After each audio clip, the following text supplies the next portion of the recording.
Baseball fans, if you'll turn to your programs, let's meet the starting lineups for today's contest. First for the visiting Seattle Blackfins. Batting first, playing at shortstop, wearing the number 26 is Brody Gunther. Batting second, playing left field, wearing the number 6 is Jaden Matthews. Batting third, catching for the Blackfins is number 25, Jordan Singleton. Batting fourth, playing in center field, wearing the number 8 is Ryan Jeffries. Batting fifth, playing first base, wearing number 50 is Alex Hardin. Batting sixth, playing at third base, wearing number 7 is Harrison Kaufman.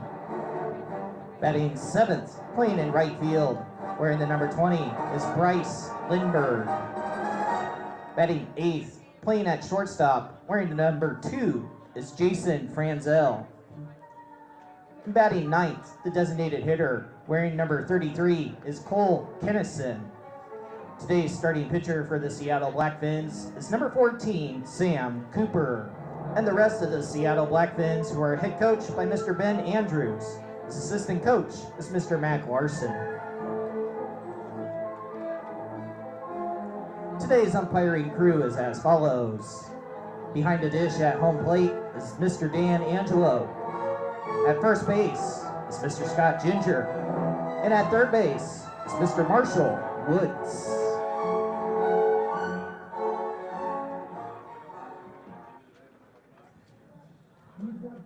Goldpanner fans, are you ready? Let's meet the starters for your Alaska Goldpanners. Starting in right field, wearing the number 30, Tyler Richardson. Starting in center field, wearing the number 10, Carl Peters. Starting in left field, wearing the number 22, Evan Scally. Starting at third base, wearing the number 6, Cade Leeper. Starting at shortstop, wearing the number 9, Ty Barango. Starting at second base from North Pole, Alaska, number 11, Alex Garcia. Starting at first base, wearing the number 15, Jackson Frankovich. Catching for your Alaska Goldpanners is number 4, Logan Wemberly. Today's starting pitcher for your Alaska Goldpanners is number 40, Daniel Sotelo. Today's designated hitter is number 8, Logan Redeman. And the rest of your Alaska Goldpanners, who are field managed by Mr. Brett Latchman. The associate head coach is Carlos Gonzalez. Assistant coaches are Jack Gonzalez, Jake Latchman, and Logan Smith.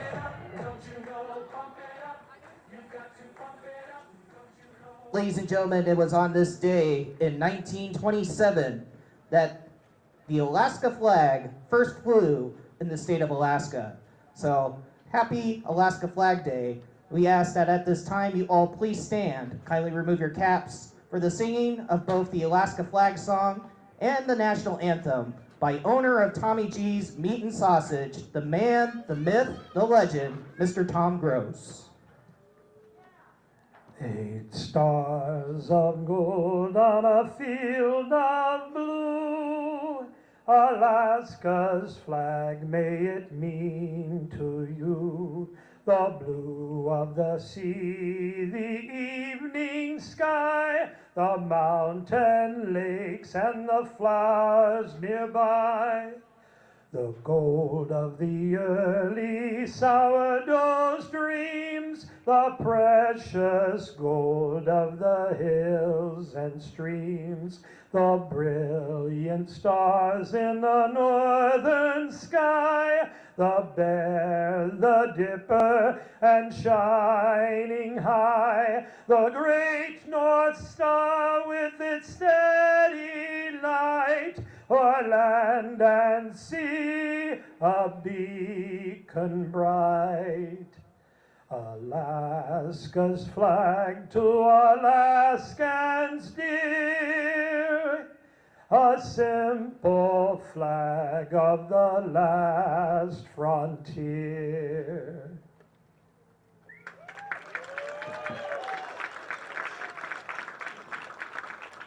Oh, say, can you see by the dawn's early light what so proudly we hail at the twilight's last gleaming, whose broad stripes and bright stars through the perilous fight o'er the ramparts we watched were so gallantly streaming, and the rocket's red glare, the bombs bursting in air, gave proof through the night that our flag was still there. Oh, say, does that star-spangled banner yet wave o'er the land of the free and the home of the brave? Thank you, Tom. All right, baseball fans, we have a very special guest heading out to the mound to throw our ceremonial first pitch. Alaska Goldpanner fans, please welcome to the mound retired Deputy Chef Miss Jen Schwartz.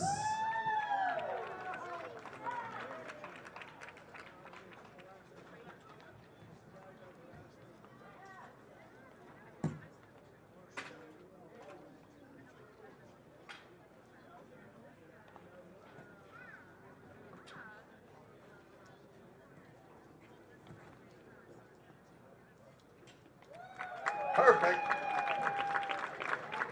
All right, baseball fans, on the count of three, I want you to yell out, play ball. 1, 2, 3. Man, how about the start to this game? And don't forget, if you didn't get And Tommy from Tommy G's Meats singing the Alaska flag song, followed by the national anthem on this Sunday afternoon from beautiful, sunny, warm Fairbanks, Alaska. Garo Von Dane with you live. Lunch with the Goldpanners today. Tommy singing the Alaska flag song because on this date in 1927, the Alaska flag flew for the first time here in what was not yet the 49th state. It was the territory of Alaska. We'll have more about the flag as we continue, but that song gives you chills every time. We usually only hear it during the Midnight Sun game, where it's sung at the closest half inning to midnight as the game is paused. But we got to hear it tonight from Tommy, and he did a wonderful rendition. Garo Von Dane with you live here in Fairbanks. The Panthers and Seattle Blackfins wrapping up their three-game set. Panthers took the first two, completing game one yesterday after it was suspended on Friday due to darkness. Panthers walked off the Fins in the first game, and then a pitching and defensive duel in the second game as the Panthers won 2-1. So the Goldpanners have taken the first two and clinched the series, and the Fins are going to try and get out of town with a victory as they will be leaving later tonight out of Fairbanks and heading back to the state of Washington. Growden Memorial Park. It is a beautiful Sunday afternoon. Daniel Sotelo is going to get the start for the Goldpanners, the left-hander from Gonzaga, and he will face off against another left-hander, Sam Cooper from Shoreline College. Glad to have you with us on PannerVision. Goldpanners baseball on PannerVision as we cruise through the month of July. Off day tomorrow, so don't miss a moment of today's action. Tomorrow's a good chance to get caught up on some of the previous broadcasts if you haven't done so, including the Midnight Sun game. I always use the Midnight Sun game, too, to just pack the broadcast full of Panner history and Midnight Sun game and Fairbanks history. So that's a good one to tune into if you have not yet taken in a Midnight Sun game. It was against the Michigan Monarchs. First pitch from Daniel Sotelo comes at 4 minutes past 2 locally. A very good afternoon to you. Wherever you're tuning in from, get involved in the YouTube chat, please. We love to see the conversation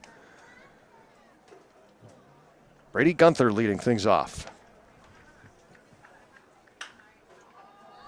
And Brody fouls this one out of play. First foul ball of the day is brought to you by the Gold Daughters. 0-2 from Sotelo to Brody Gunther, the shortstop. He'll be followed by Jaden Matthews and Jordan Singleton. Ryan Jeffries in the cleanup spot. Alex Harden batting fifth. Harrison Kaufman in the sixth hole. Here's the 0-2 pitch from Sotelo in the dirt, 1-2. Bryce Lindbergh will bat seventh. Jason Franzel in the eighth spot, and Cole Kennison, your designated hitter, will bat ninth. Panners start the day 17-6 on the season. The Blackfins fall to 14-7 with the two losses yesterday. This one is grounded to short. Barango fields, throws, and gets the out at first.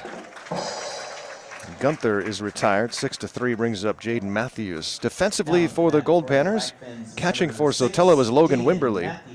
At first base, it's Jackson Frankovich. Alex Garcia, the start at second. Ty Baranga, who you heard moments ago, is at short. Cade Leifer is the third baseman. In the outfield, it's Evan Scally in left, Carl Peters in center, and Tyler Richardson with a start in right as Eric Smelko gets the day off.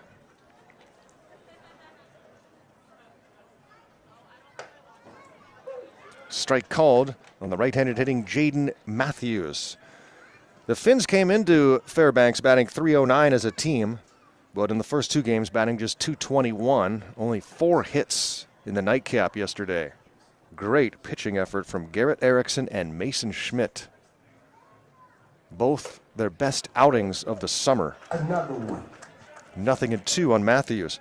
Erickson went 5 2/3, giving up just 1 unearned run on 4 hits. Mason Schmidt, then the final 3 1/3, hitless.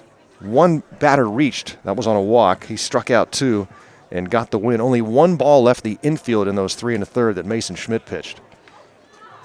Mason's dad, Jason Schmidt, longtime big leaguer, in the house again today. We're going to try to get him to join us once again.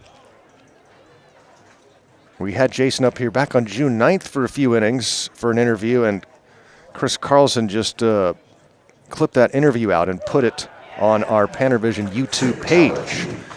Strike 3 called on Matthews. So if you want to listen to that interview with Jason, that is on the YouTube page.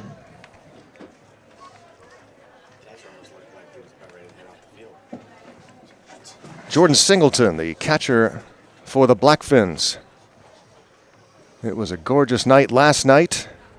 After a couple days of clouds and on and off rain, we needed that. It was just a beautiful sunset. The sunsets last for hours here in the summertime. Changing colors, it's incomparable. And today, some afternoon baseball and then some off time. No game tomorrow. Panners will be heading to the Salmon Bake just down the street at Pioneer Park. The Alaska Salmon Bake, which is not just salmon. You have the options of halibut, breaded cod, prime rib. It used to be all together. One price, you could have it all. Now you got to pick and choose, and man, is it a tough decision. You going, Chris? You going to the Salmon Bake? That I do not know. I'm not sure. I probably won't because of children. Probably won't because of children. That happens.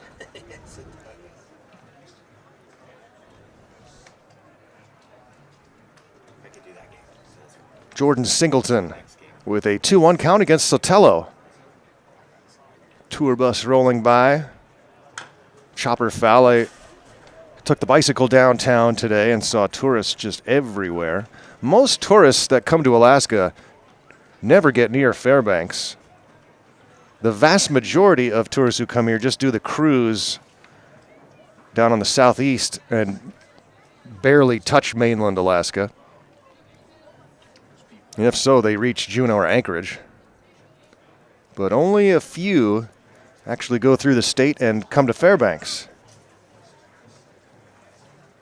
And usually it's because Denali National Park is relatively close to Fairbanks.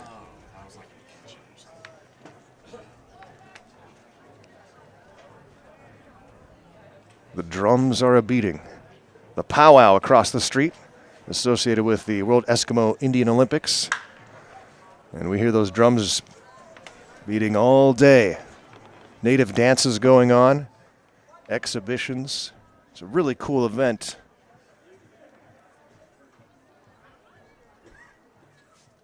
And they're selling Indian tacos, which makes me very hungry right now. 3 balls and 2 strikes on Singleton, with 2 outs and the bases empty here in the top of the first. A perfect day to sit at the ballpark. Swing and a miss. A 1-2-3 first for Sotelo with a couple of strikeouts. Panners coming to bat.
Leading off for your Alaska Goldpanners is number 10, Carl Peters. Perfect day for baseball here in Fairbanks, Alaska, 150 miles from the Arctic Circle. Panners come to bat after Daniel Sotelo puts them down 1-2-3 in the top of the first. And Sam Cooper, the southpaw from Shoreline College, takes the bump for the Blackfins. Facing Carl Peters at the top of the order. Logan Redeman, the designated hitter, will bat second. And Evan Scally in the 3 spot. 0-1 starts Cooper on Peters. And it's ball 1. Carl Peters, the sophomore from College of San Mateo.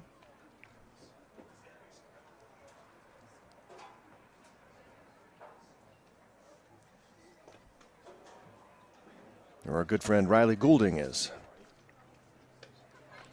Former Panner assistant under Miles Kaiser, who we had on the broadcast yesterday. Good to visit with Miles and family. And he's back in Council Bluffs, Iowa. Chopper foul. Sam Cooper, this year at Shoreline, 37 2/3. An earned run average of 6.69. On his Blackfin stats, it only lists 2 1/3 innings and 6 runs. Here's the 1-2 to Peters. Inside ball 2. I mentioned that this On this date in 1927, the Alaska flag first flew over the Alaskan Territory. It features the Big Dipper and Polaris, the North Star. And Big Dipper, also Ursa Major, as it's known, symbolizing a bear. Bears, of course, indigenous to Alaska. And Polaris is used to determine true north, which is not the same as magnetic north. High chopper, fielded by Cooper, who will flip to the bag for the out. The 1-3 put out of Peters brings up Logan Redeman. Did I go through the rest of the order? Well, let's do it anyway. Logan Wimberly in the cleanup spot. Jackson Frankovich batting 5th. Cade Leifer in the 6th spot. Ty Richardson batting 7th. Alex Garcia 8th. And Ty Barango rounds out the Panner batting order.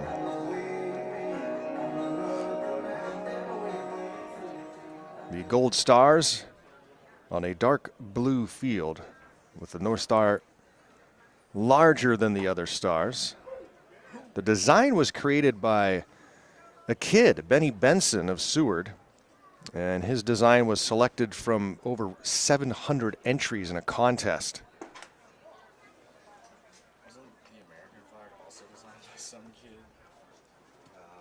This was way before Alaska became a state. And they had a contest for children between 7th and 12th grades to design the flag. They chose 14-year-old Benny Benson's design to represent the territory of Alaska. He was an Alaska native, and he was an orphan. Lived in a children's home in Seward.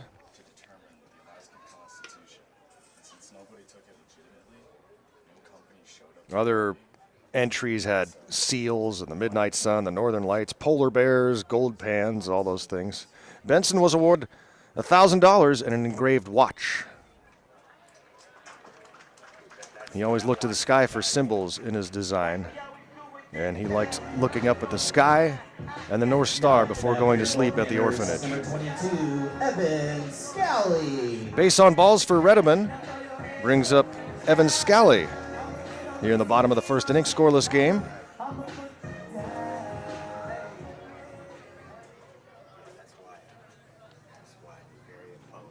Young Benny also attached this description saying the blue field is for the Alaska sky and the forget-me-not, an Alaskan flower. This one is hit over the mound.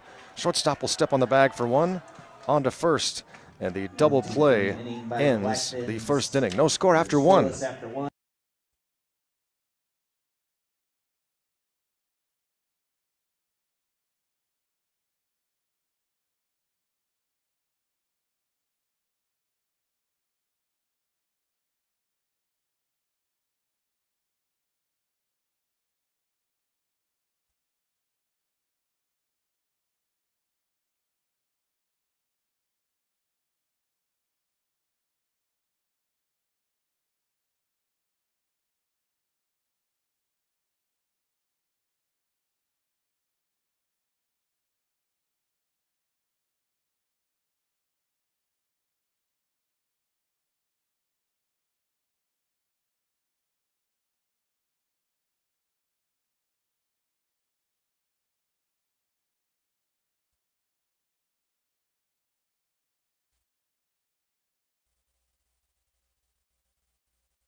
8, Ryan Jeffries.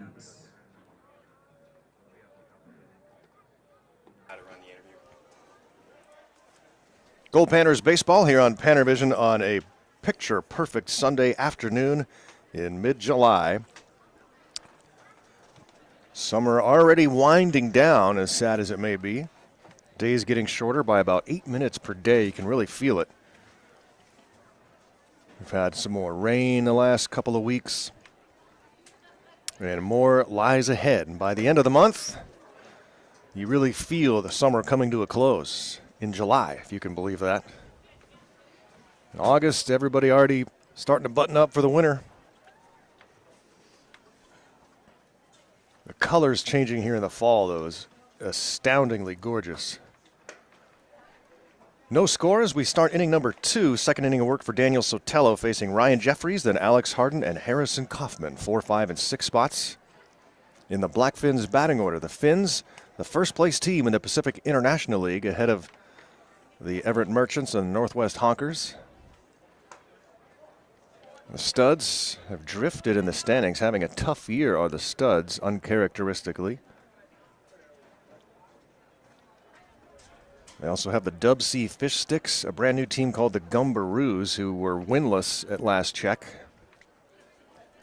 The Redmond Dudes, who play at Seattle University. Hit to the right side and fielded on, well, he caught the ball. Alex Garcia, nice snag. He threw on to first anyway, but umpire said that was a catch. And Alex Garcia takes a base hit away from Ryan Jeffries. For the Blackfins is number 50, Alex Brings up Alex Harden. Harden in the 5 spot, the first baseman for Seattle, and then Harrison Kaufman due up. Finish my Alaska flag description, well, the description that Benny gave when he designed the flag and submitted it. The blue field for the Alaska sky and the forget-me-not, an Alaskan flower. The North Star is for the future state of Alaska, the most northerly in the Union, and the Dipper is for the Great Bear, symbolizing strength.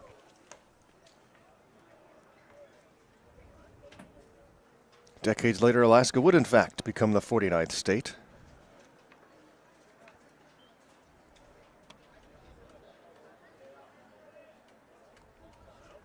The greatest bargain in the history of America, purchasing the Alaskan territory from the Russians. The Russians had taken all the furs out of the state and thought, well, nothing left to see here.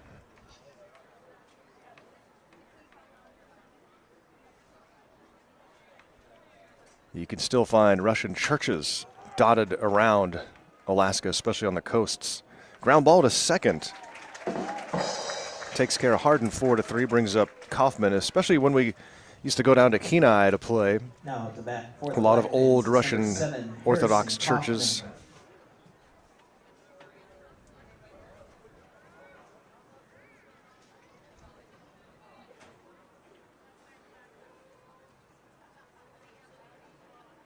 Not so much here in Fairbanks. Fairbanks was not on the radar of the Russians. Or for pretty much anybody else until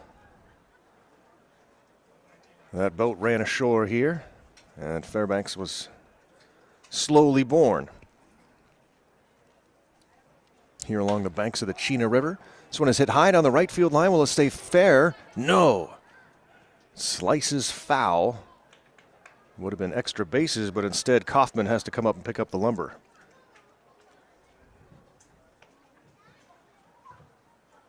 Great crowd last night. Too bad the Philly Fanatic didn't save his act for Saturday night.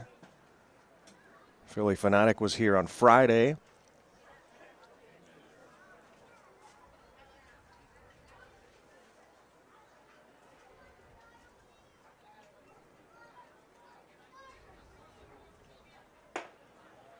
Sotelo has retired the first 5 batters he's faced. It's been a roller coaster this summer for Sotelo.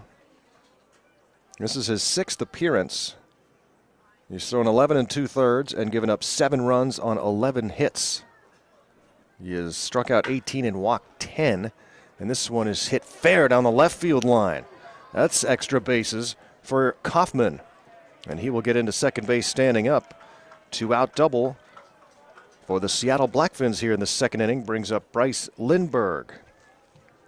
Now to bat for the Blackfins. Fins had 11 hits in the first game, but just 4 in the nightcap last night. Josiah O'Bannon has had a good series. 5 for 9 in the first 2 games, but he is not in the lineup tonight. Or this afternoon, I should say. O'Bannon with 5 of the 15 Blackfins hits in the first 2 games. Fouled back and out of play. That foul ball is brought to you by Spalding Chiropractic.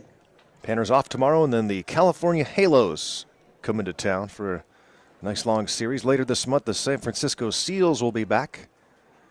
And at the end of the month, the Panthers travel to Medford, Oregon to face the Rogues to close out this season. No postseason tournaments this summer. It's a first for a while.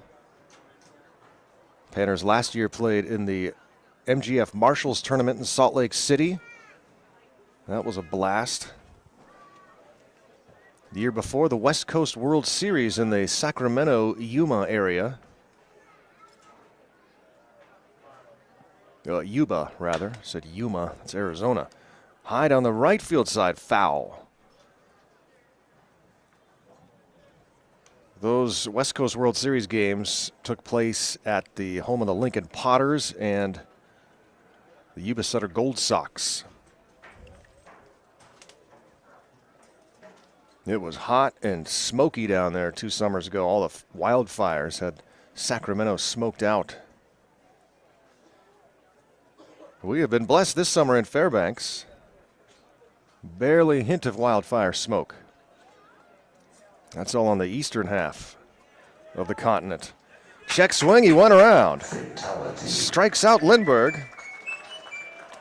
And the Finns strand a 2-out base runner in scoring position. We'll go to the bottom of the second. We're scoreless.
Here in the bottom of the second, it's number 4, Logan Wimberly.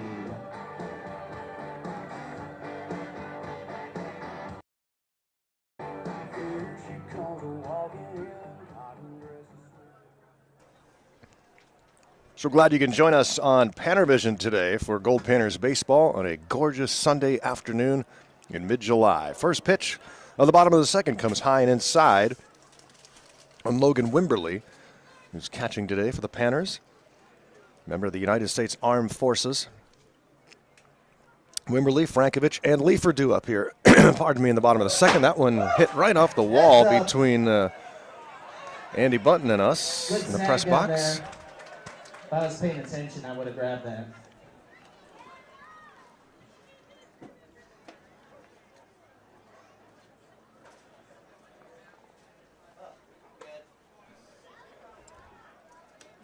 Two balls and a strike on Wimberly, right-handed hitter wearing number 4 against the left-hander Sam Cooper. pop back and out of play. Another foul ball brought to you by Hometown Physical Fairbanks Therapy.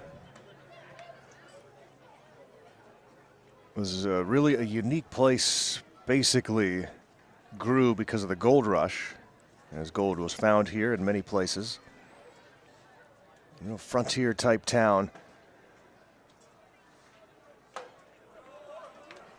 Swing and a miss. Wimberly strikes out for the first out of the second inning. And downtown was just a hustle and bustle of workers, bars. Prostitution was legal for many years.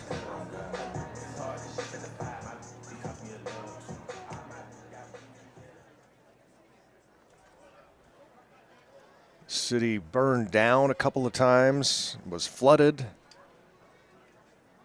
but a resilient place just keeps popping back up.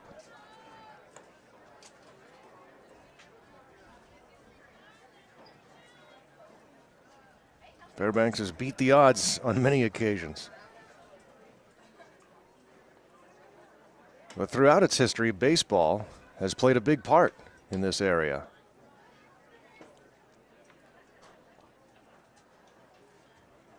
No matter which version of Alaska's history you read, they all include baseball. Midnight Sun games started to be played, as best we can tell, in 1906 and has been played every year on the longest day of the year. The Goldpanners formed in 1960 and picked up the tradition and have done it every year with the exception of the COVID year a few years ago when the Men's League put on the Midnight Sun game here at Growden.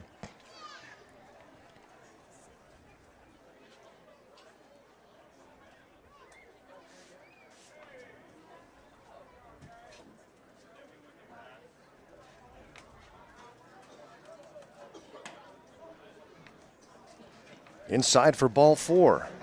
A one-out walk to Frankovich. And that'll bring up Cade Leifer, recent arrival. Sophomore from Cypress College. From Huntington Beach, California. Cypress is where Panner associate head coach Carlos Gonzalez coaches the rest of the year.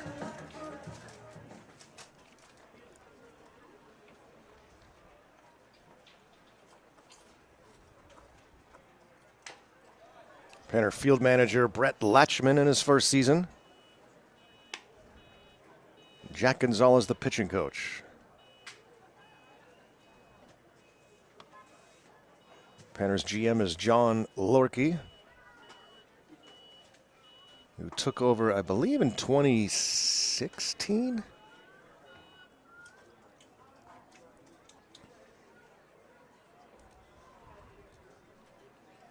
John Lorkey years ago was the GM for the North Pole Knicks, who played here in Fairbanks, and also briefly with the Peninsula Oilers in Kenai. Was working for the local Ford dealership for many years and then got back into baseball.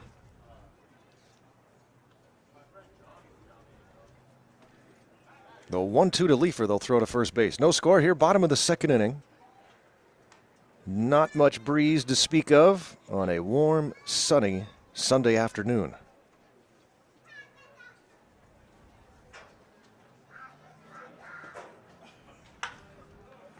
Grounded past Carlos Gonzalez. Another one.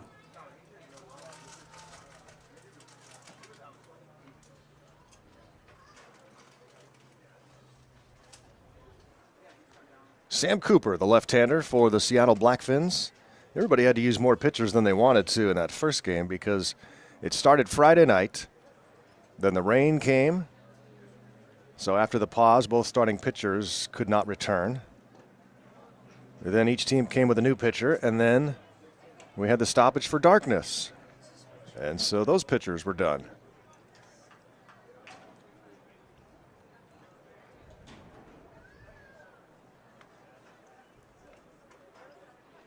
Panners have a few arms that are down with minor injuries, just soreness, things like that. So hoping to get a good outing from Daniel Sotelo, who's off to a good start. 2 innings, no runs, 1 hit. and 3 strikeouts.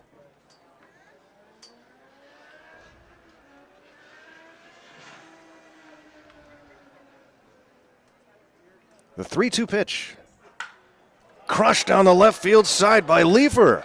This one will one-hop the wall and left. On his way to third is Frankovich, and he will get there safely, and the Panthers in business with 1 out in the second. Okay, Leifer with a double down the left field line. Second and third with 1 away for Tyler Richardson. 30, Tyler Richardson. Panthers trying to strike first here in the final game of this 3-game series. Blackfins wearing their turquoise jerseys that say Blackfins across the front. Dave Snell runs this club, but he could not make the trip due to a wedding. Ben Andrews is the head coach for the Fins, Mac Larson the assistant. And now the infield moves in as Richardson tries to bring in the first Goldpanner run of the game. Takes ball 1.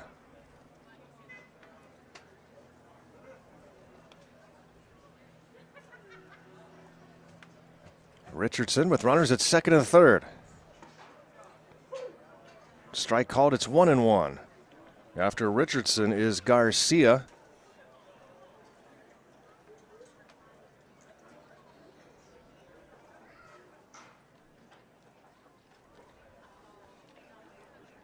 Infield in, and the 1-1.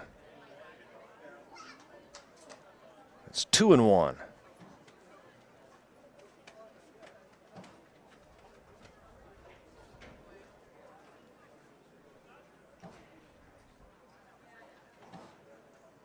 Swing and a miss, 2-2. It's a big at bat here for Richardson. Batting just over 200. And a chance to drive in maybe 2. Deep fly ball will score 1. Here's the 2-2. Down low, ball 3. Now full count on Richardson, with Frankovich at third and Leifer at second base.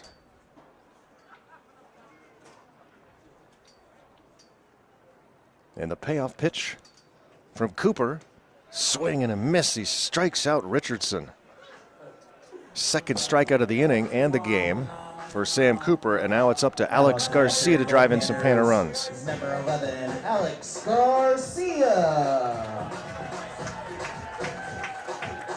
Everybody loves Alex. He always gets a big hand. They love their locals here in Fairbanks. And you're not going to find a better kid than Alex Garcia either. He deserves the applause. Plays for former Goldpanner head coach Anthony Farrow down at Butte in California.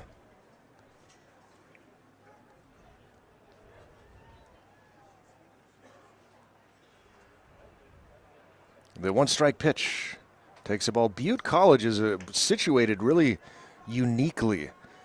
It's between 3 small towns, and it's deliberately there. They put it right in between. There's no town there, and there's no dorms there, so everyone buses to school from one of the towns. Chico being one of those areas.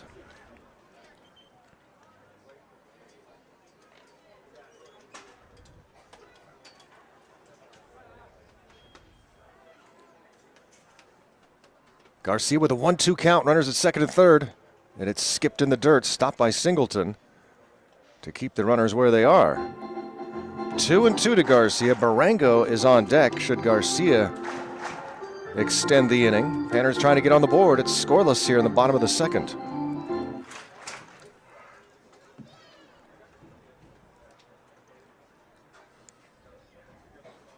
And here's the 2-2.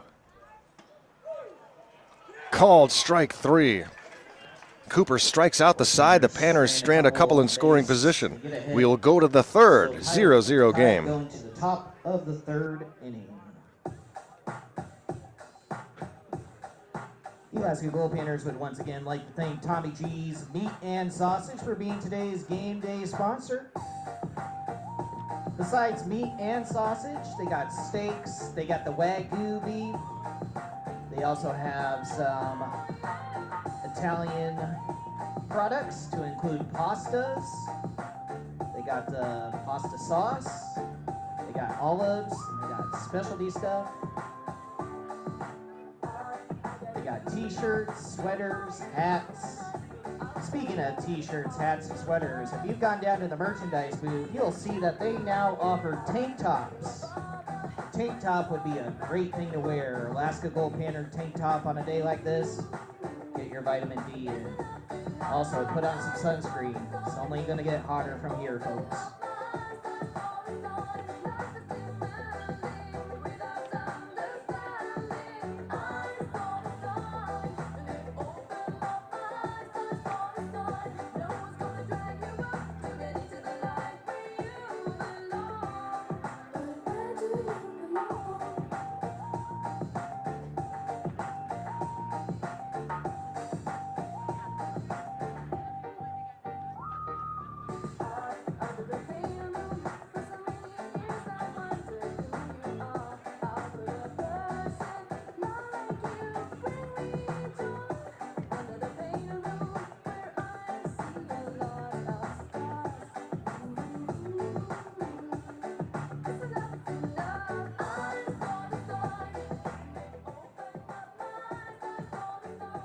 Now at the bat for the Blackfins is number 2, Jason Franzel.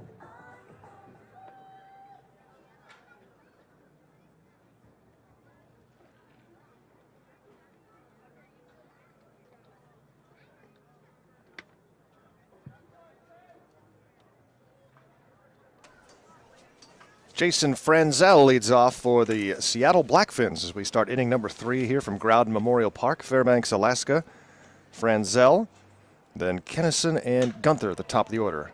This one is hit into right, but directly at Tyler Richardson, positioned perfectly. Franzel, out number 1. 1 pitch, 1 out here in the 3rd inning. Good start for Daniel Sotelo. Now at the bat Through 2 1/3, just 1 base hit and 3 strikeouts, no walks.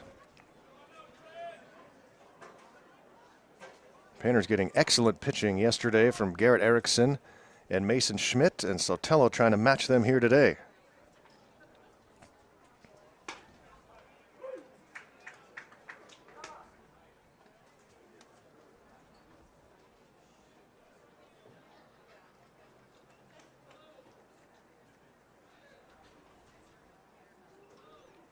Swing and a miss from Cole Kennison. He is the designated hitter, batting in the 9 spot for the Blackfins.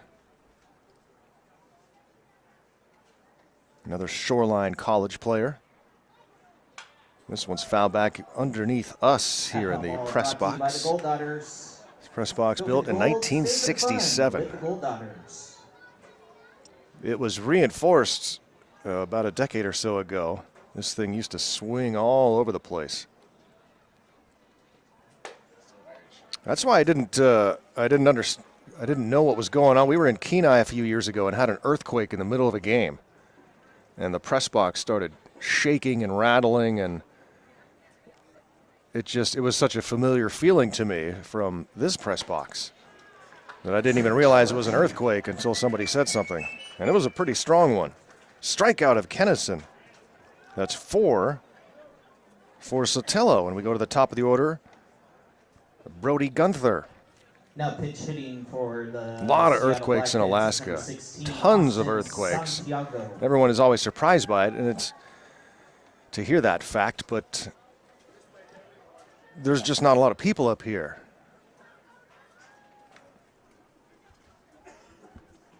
So it doesn't make national news, but you feel them all the time in Anchorage. You had a real good one in 2018 that caused a lot of destruction.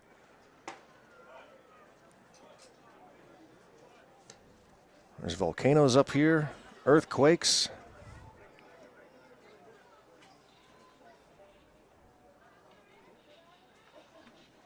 A ball and no strikes to Gunther.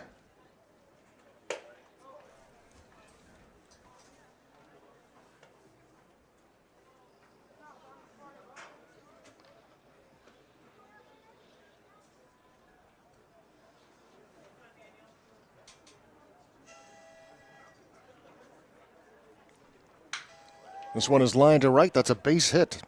Second hit of the game for the Finns. First for Gunther. A 2-out single will bring up Jaden Matthews, who struck out looking in his first at bat. Jaden Matthews.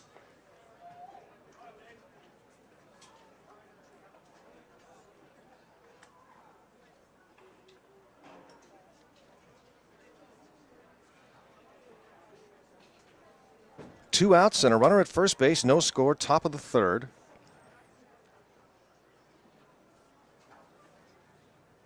This facility was originally called Memorial Park, but renamed in 1964 in memory of James Growden. James, along with his two sons, were killed in the tsunami that was created by the Good Friday earthquake of 1964, a massive quake. And James had been heavily involved in youth activities in Fairbanks for many years.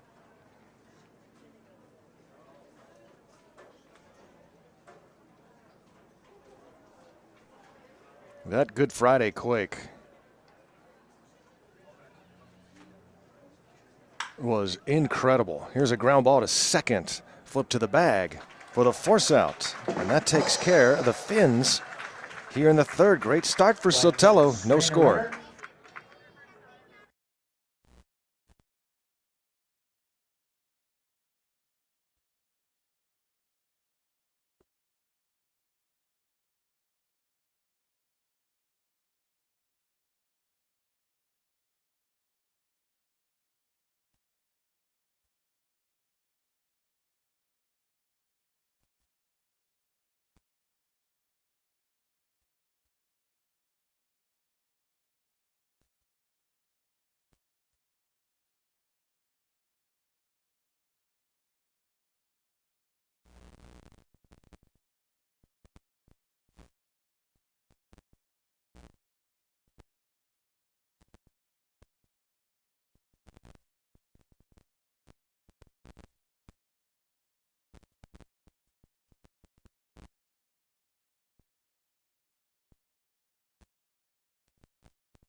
For your Goldpanners is number 9, Ty Barango. Ty Barango has had a great season for the Goldpanners. Back in the 9th spot today. He was up to 5 yesterday. It's a nice luxury to have a 9-hitter hitting as well as Ty is. Barango, 9 for his last 21 at the plate. Batting here in the bottom of the third, 0-0 game. Barango, then Peters and Redeman. This is the first at bat for Ty in the game. And the first chance to face the left-hander Sam Cooper, the tall, lanky southpaw from Shoreline College. And it's 2 balls and no strikes to Barango. Ty from Coastal Carolina, hailing from San Mateo, California. 3 balls and no strikes. Saw a lot of great defense yesterday and the day before. And then some really poorly timed errors. Especially for the Finns, they made some dazzling defensive plays. And then just the most inopportune miscues. Ball 4 to Barango. Leadoff man aboard for the first time in the game for the Goldpanners. We go to the top of the order for Carl Peters. Twice yesterday, In the second game, the Blackfins ran into outs with 2 on and 2 outs and got picked off. Those are killers in a 1-run game. Foul back, right between Kari and I. Kari doing the scoreboard today. Well, that's 2 that have come awful close to us. The second I look away, a ball comes up. Yeah, oh my God. Don't look away. None of us up here want to catch a ball anymore. We just don't want to get killed. It's like a cartoon every time. This thing just gets bigger and bigger as it dials you in. The throw to first is high. Barango on his way to second. He's going to go for third, and he'll get there. The pickoff throw high over first baseman Harden, and the E1 allows Barango to get to third base. Goldpanners have a go-ahead run 90 feet away with nobody out for Carl Peters, who has a 1-ball, 1-strike count.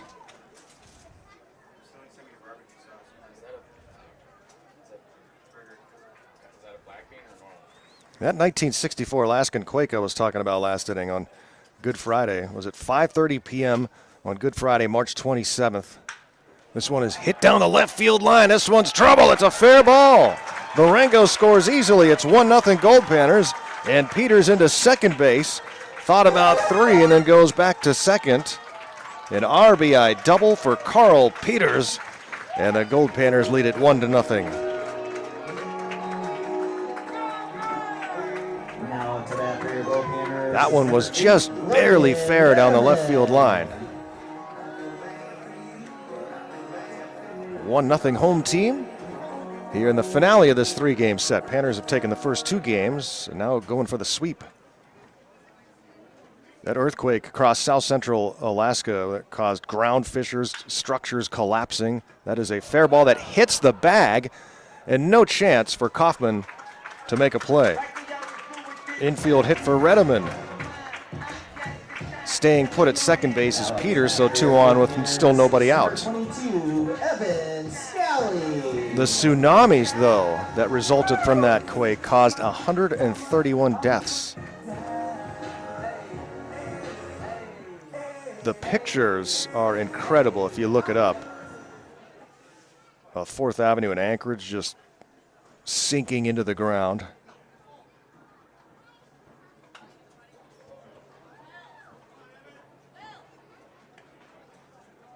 That was just a huge quake. It was a magnitude 9.2.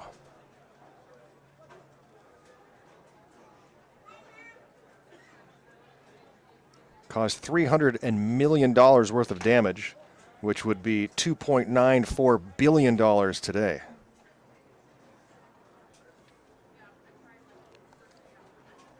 It lasted for 4 minutes and 38 seconds at a magnitude of 9.2, the highest ever recorded in North America, and the second most powerful earthquake ever recorded on the planet.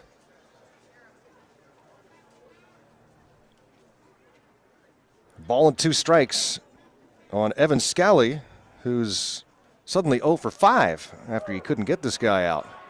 Make it 0 for 6. Strike 3 is called. Brings up Logan Wimberly. That's the first out of the inning. Still 2 on. 1 run is in. It's 1-0 Goldpanners. For Logan Wimberly.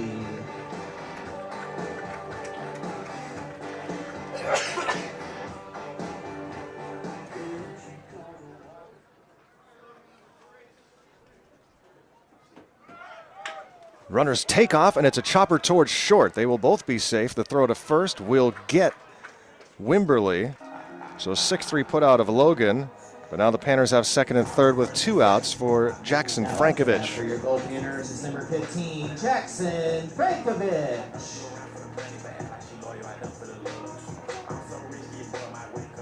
There were land drops of as much as 30 feet in some areas from the quake.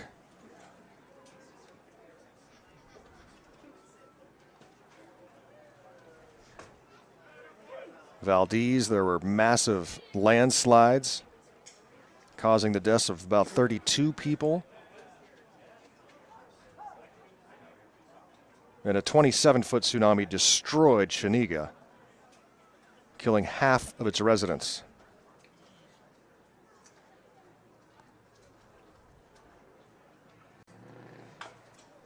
Evidence of motion directly related to that quake was reported in Florida. That's how massive that quake was. Hard to imagine.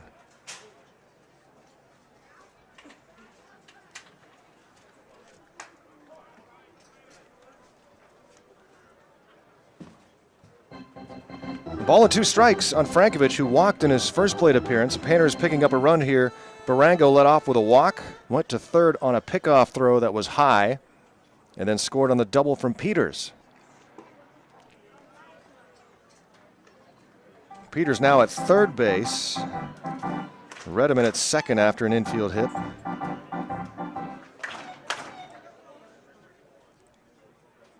And the 2-2. Swing and a miss. He strikes out Frankovich, so minimizing the damage is Cooper.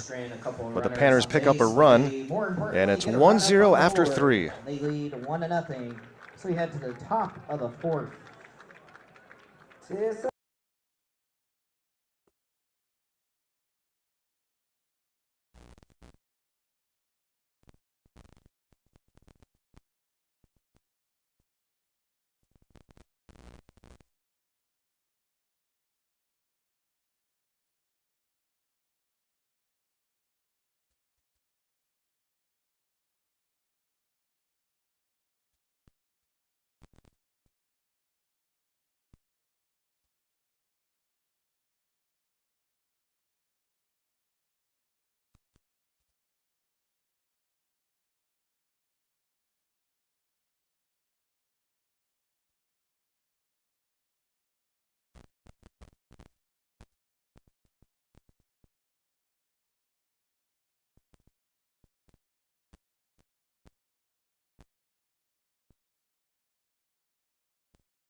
Jordan Singleton leading off for the Blackfins as we go to the fourth inning on a gorgeous hot afternoon in Fairbanks.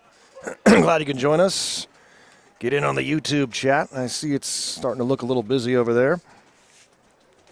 Great day for baseball and an off day tomorrow, so don't miss a moment of today's action. Looks like we got another good one. Panthers winning the first two by a run and leading here. 1-0 as we start the fourth. This one is grounded up the middle and through. Singleton has a base hit to start the fourth, brings up Ryan Jeffries. Number 8, Ryan Jeffries.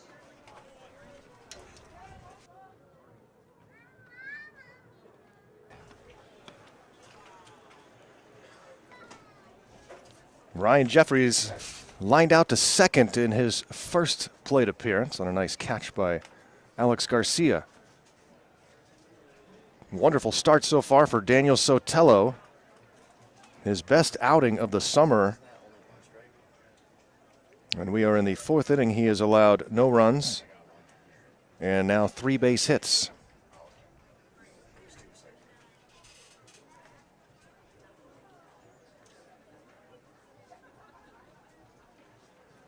Swing and a miss. 0-2 on Jeffries.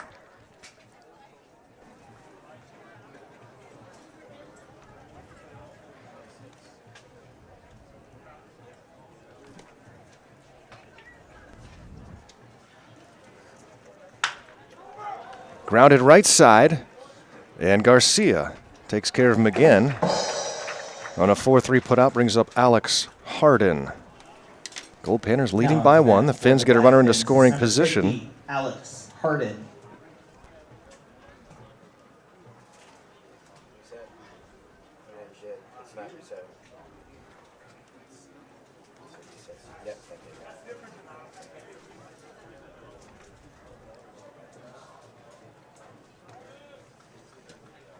I hope we're getting Ryan Jeffrey's name right, because the lineup card every day says Jeffries. The roster says Jeffrey. So if somebody wants to clarify that for us on YouTube, that would be helpful. Harden grounded out to second in the second inning against Daniel Sotelo. Both starting pitchers remaining in the game. That start by Erickson yesterday, one of the best of the summer for any Goldpanner. We haven't seen many starters even go 5. Erickson, 5 2/3, came out after committing an error on a chopper in front of the plate, just kicked off the heel of his glove. He was that close to getting out of the inning and going a complete 6.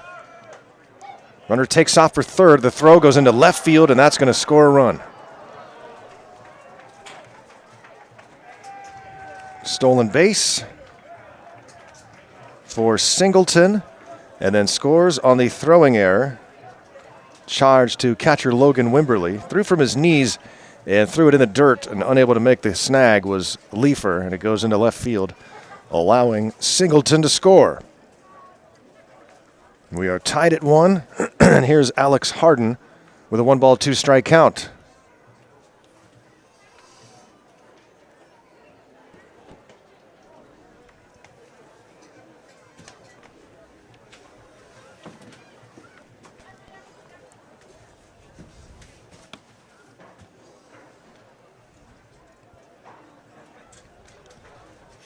Two and 2 to Harden. Swing and a miss. Sotelo strikes out Alex Harden. 5 strikeouts for Sotelo. You know, from his first outing this summer, you just love the stuff that Daniel has. He's just had difficulty locating, and that has caused a lot of his struggles, just control issues. Getting behind in counts, hitting batters. And he snags that one calmly off a hop and tosses on to first for the 1-3 putout. Finns pick up a run, but that's it. We're tied after 3.5. Blackfins put a run across the board. We're tied at 1 as we head to the bottom of the 4th. Hey, Danny, you got another door prize number to give away? Yes, I do. Let me get this out real quick. So get your raffle tickets out. This winning ticket will win a pack of Tommy G's Jalapeno Pepper Jack Snack Sticks. So this ticket is a white ticket. White ticket with the last 3 numbers, 948. 948. If you got that lucky ticket number, meet me at the Tommy G's booth to claim your prize.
Number 6, Cade Leifer.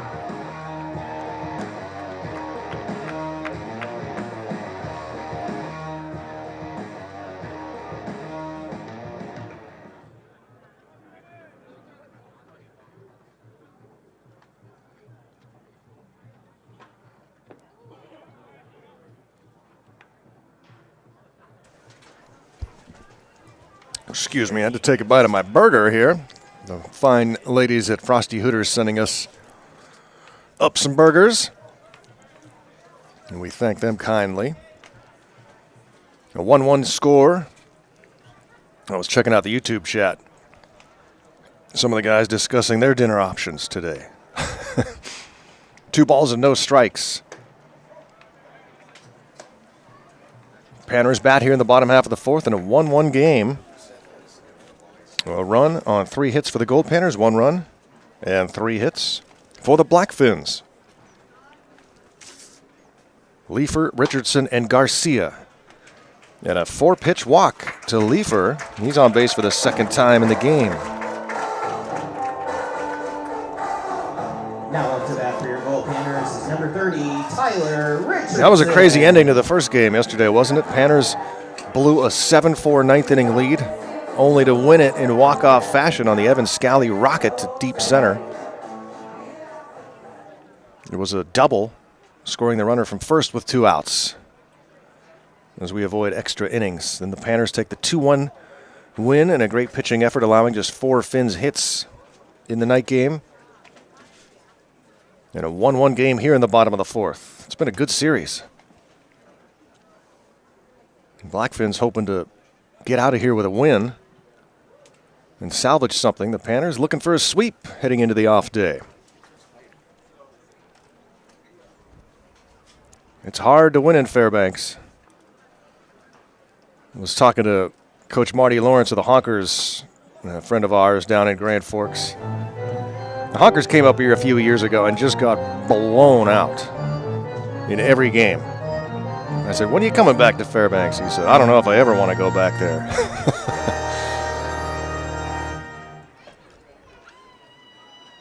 And I said, Marty, you know, don't take it too hard. It's a tough place to win. He goes, it's a tough place to win because you guys always have a good team. And he's got a good point. Panthers have won a lot of games, especially here at Growden. I think it's roughly about 67% of their games all time, the Panthers. Richardson draws the base on balls, back-to-back walks to open up the 4th inning, and that's going to alert the coaching staff of the Blackfins. And as Ben Andrews comes out, I talked to his southpaw from Shoreline College, Mr. Sam Cooper, who's pitched a good game, but has also walked a bunch of batters.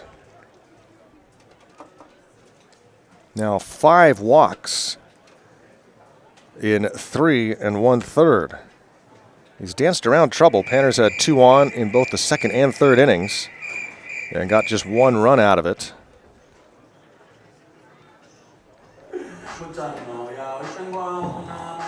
Now up to bat for your Goldpanners is number 11, Alex Garcia.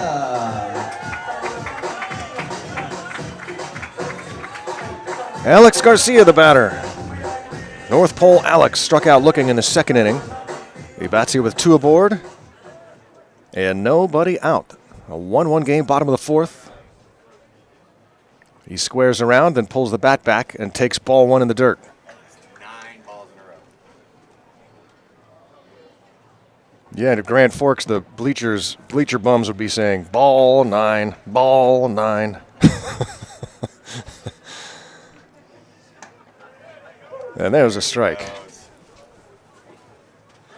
Boy, those bleacher fans get all over the teams in Grand Forks. And, of course, the old boot comes swinging out onto the field every time somebody makes an error. Ground ball fair inside the 3rd base bag from Garcia. Leifer around 3rd. The throw home will not get him. 2-1 Goldpanners on the RBI from Alex Garcia. Garcia winds up at 2nd. Richardson to 3rd. Hard hit ball down the 3rd base line. Number 9, Ty Barreto.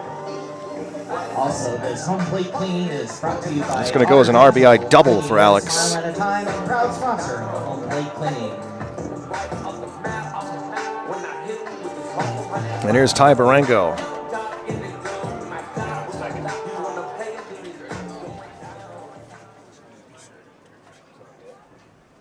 Barango walked and scored in the third inning. The Panthers are back on top and looking for more, as Sam Cooper finds himself in trouble here in the fourth. Nobody in the bullpen for Seattle.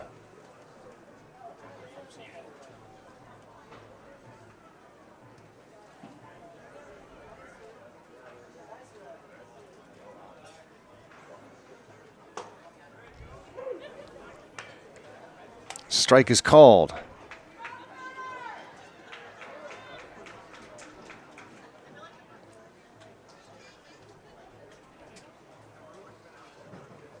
And the off-speed pitch grounded up the middle and through for a base hit. In to score is Richardson. Garcia will score right behind him. And now taking off for second base is Barango as he watched that ball get away from the catcher Singleton.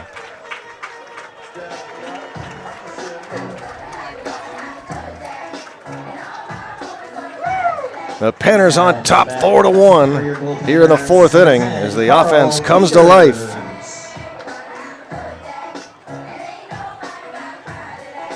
And now the bullpen will get started for the Fins. Couple of walks opening the door for the Goldpanners, then the Garcia double, the Barango single.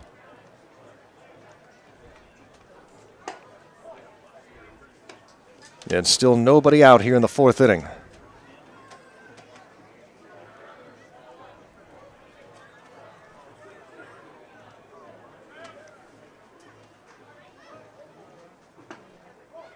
And it's 2-0 on Carl Peters at the top of the order. Things not getting any easier now as we turn over the batting order.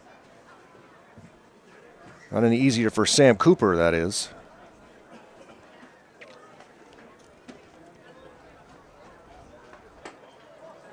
And he misses for ball 3. And if he loses Peters,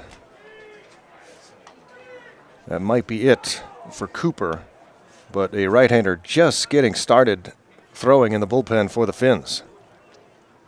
Runner takes off for third. Strike called, no throw. Great jump for Barango. And now another Panther run just 90 feet away with still nobody out.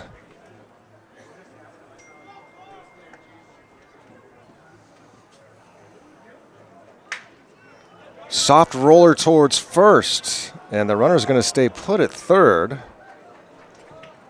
as Harden steps on the bag to take care of Peters. And now Logan Redeman. Now up to bat for your Goldpanners. He's been on base twice, infield hit and a walk so far against Cooper.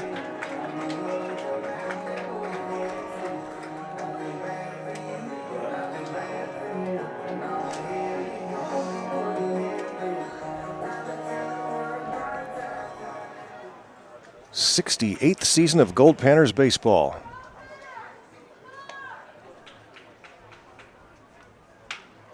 Grounded towards short. This will score the run. 5-1 Goldpanners. RBI ground out for Logan Redeman goes 6-3. Now 2 away for Evan Scally. Scally on an 0-for-6 stretch. Now up to bat for your Goldpanners. Evan from Orange Coast College. Evan Scally. With Logan Wimberly to follow. Base is now empty as Sam Cooper can kind of reset himself. The Panthers have pushed 3 runs across here in the fourth inning. Those 2 walks to start the inning. Coming back to bite Cooper and the Fins.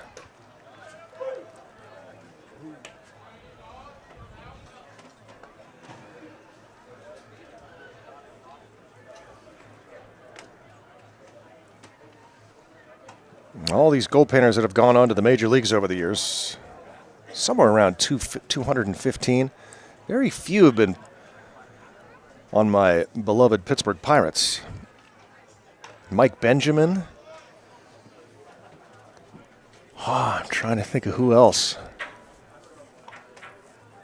I mean, Barry Bonds, of course, but Pittsburgh kind of disowned Barry.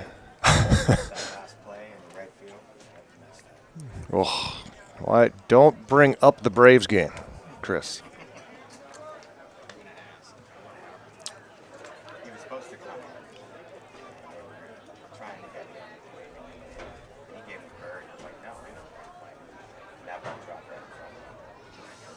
The 2-2 pitch to Scally. And he grounds one towards second. Santiago gets the play over to first. Take care of Scally and the Goldpanners.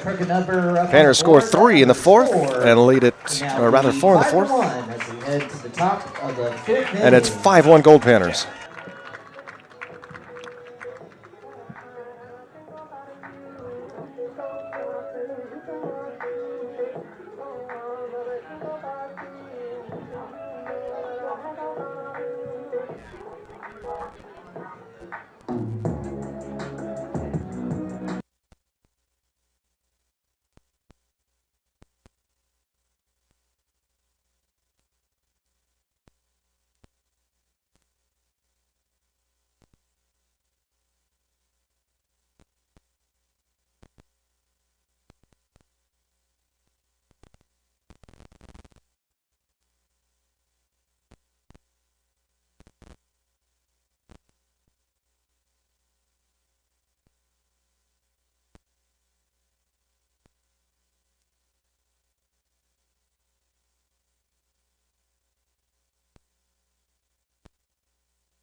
Bryce Lindbergh leads off with the Seattle Blackfins in their turquoise and black, the white pants. Second year of play for this Blackfins organization. Played Meridian and immediately boosted the profile and the competition level in the Pacific International League. The PIL was run by the Studs and Merchants for many years, but now the Blackfins and Honkers have really added a lot of depth to the PIL.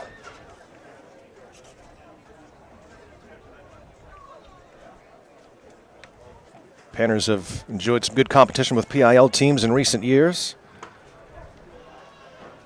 I'd like to see some of those other West Coast teams too. We're going to get to Medford, Oregon to see the Rogues.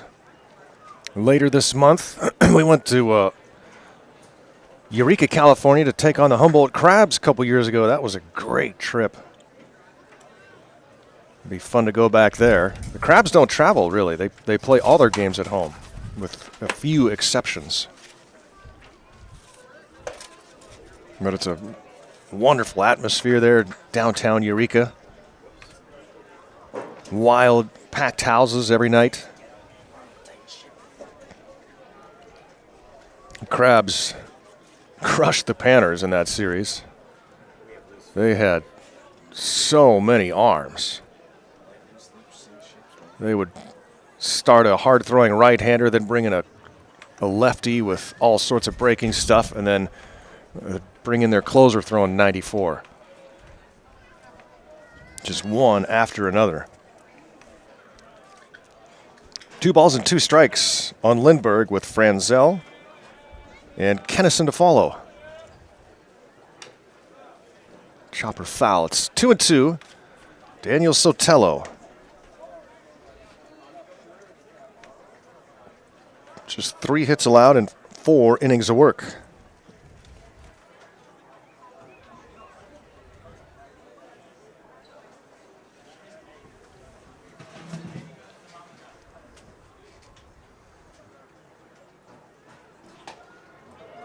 Swing and a miss. He strikes out Lindbergh for the second time in the game. 6 Ks for Sotelo. He's given up just the one unearned run.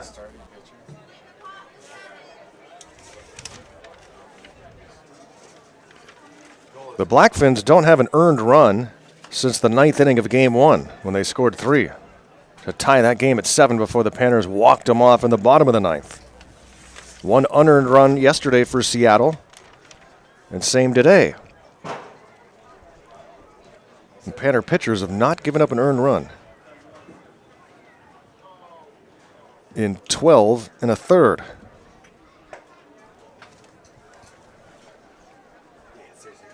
Franzel lined out to right in his first plate appearance. Started the game at second, now over at short.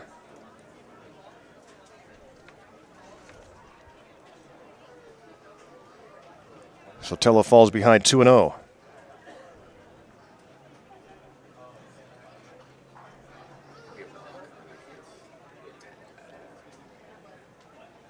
And skips that one in front of home plate. It's 3-0. This is the longest outing for Sotelo this year by far. He had thrown 11 2/3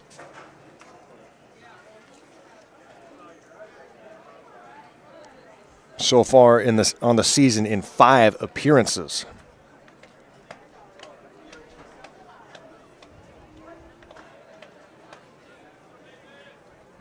Three and 0 on Franzel. Ball 4. 4-pitch walk to Franzel, brings up the number 9 spot, Cole Kennison, who was a strikeout victim in his first plate appearance.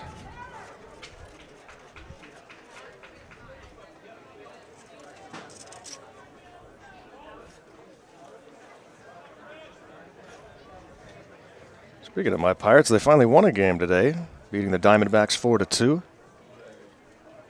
And they have also the Major League Baseball draft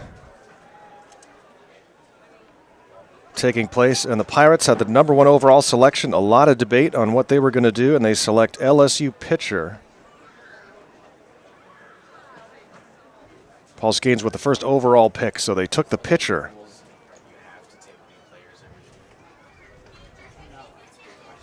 They didn't know. Nobody knew if they were going to take the pitcher or the outfielder.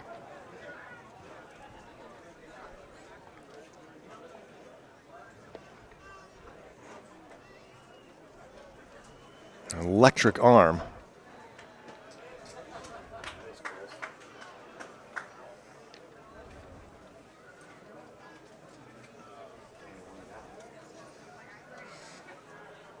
He's the second LSU Tiger to be taken number 1 overall after Ben McDonald. Remember him?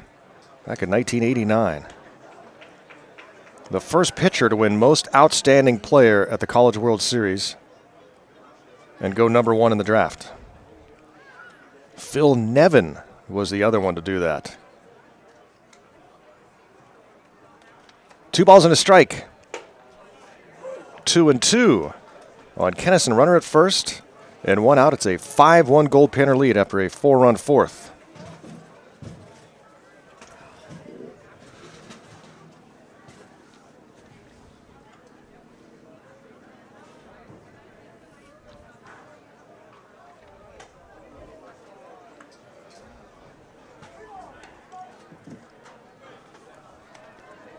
Full count on Kennison. Top of the order due up. Austin Santiago. And here's the 3-2. Sotelo wanted that call, didn't get it. Missed the outside corner, and Kennison draws the base on ball. So back-to-back walks now. Sotelo hadn't walked anyone in the game before the last 2 batters earned bases on balls. So 2 aboard for the Fins in a 4-run game here in the top of the 5th. Santiago.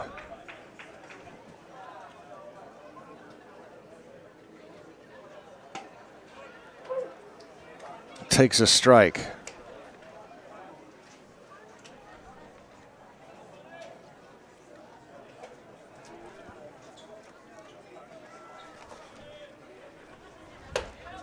Man, it is just a gorgeous afternoon. A lot of people here enjoying the sun And another good baseball game, the final of this 3-game series.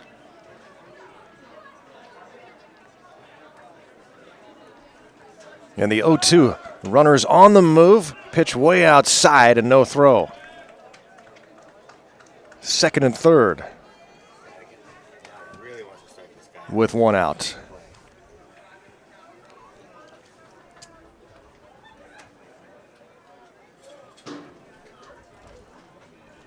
Panthers with a 4-run lead, but the Fins now threatening here in the 5th. Swing and a miss. Gets the strikeout of Santiago. Needed that one. And that brings up. Now up to bat for the Blackfins is number 6, Jaden Matthews. Jaden Matthews.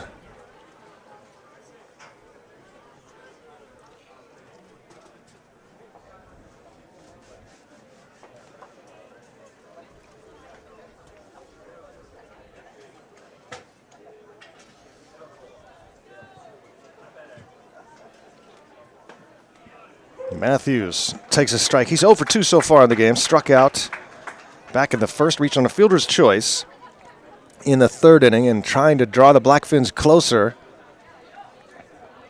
with 2 outs here in the 5th. This is probably the last inning for Sotelo regardless. Oh.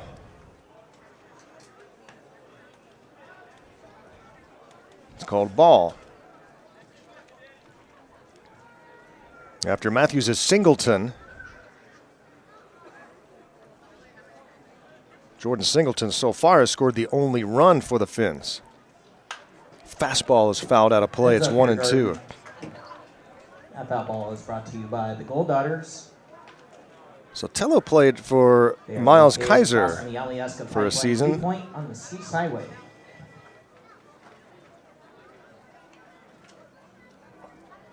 Now going to be at Gonzaga.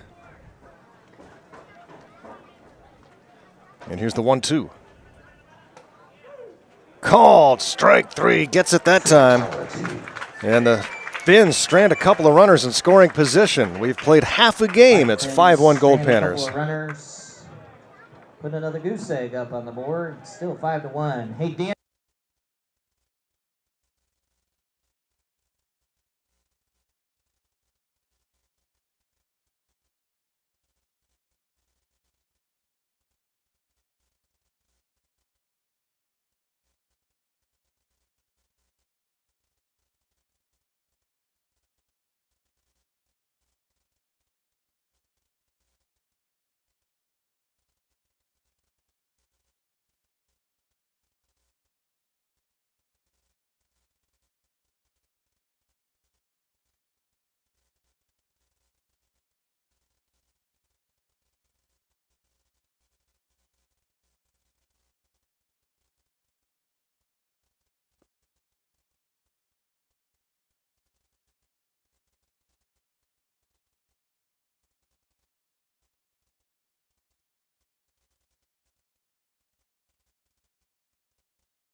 To bat for your Goldpanners is number 4, Logan Wimberly.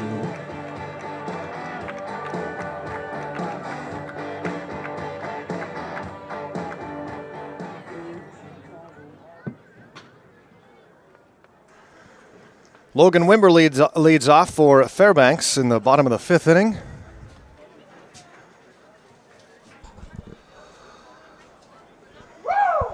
Garo Von Dane with you live here on a gorgeous day in Fairbanks.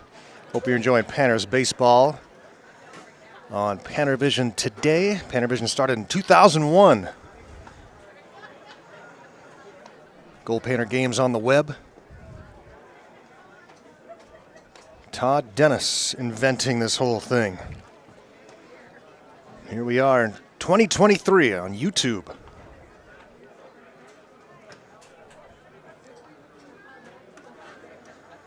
Both starting pitchers working into the 5th inning today. A rarity.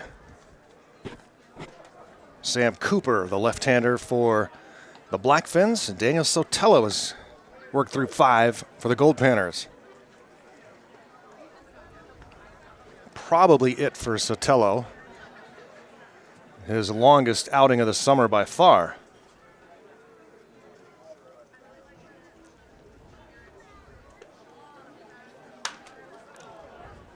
Fouled high and out of play. Looking down to General Manager John Lorkey in the stands. He's talking to Jason Schmidt.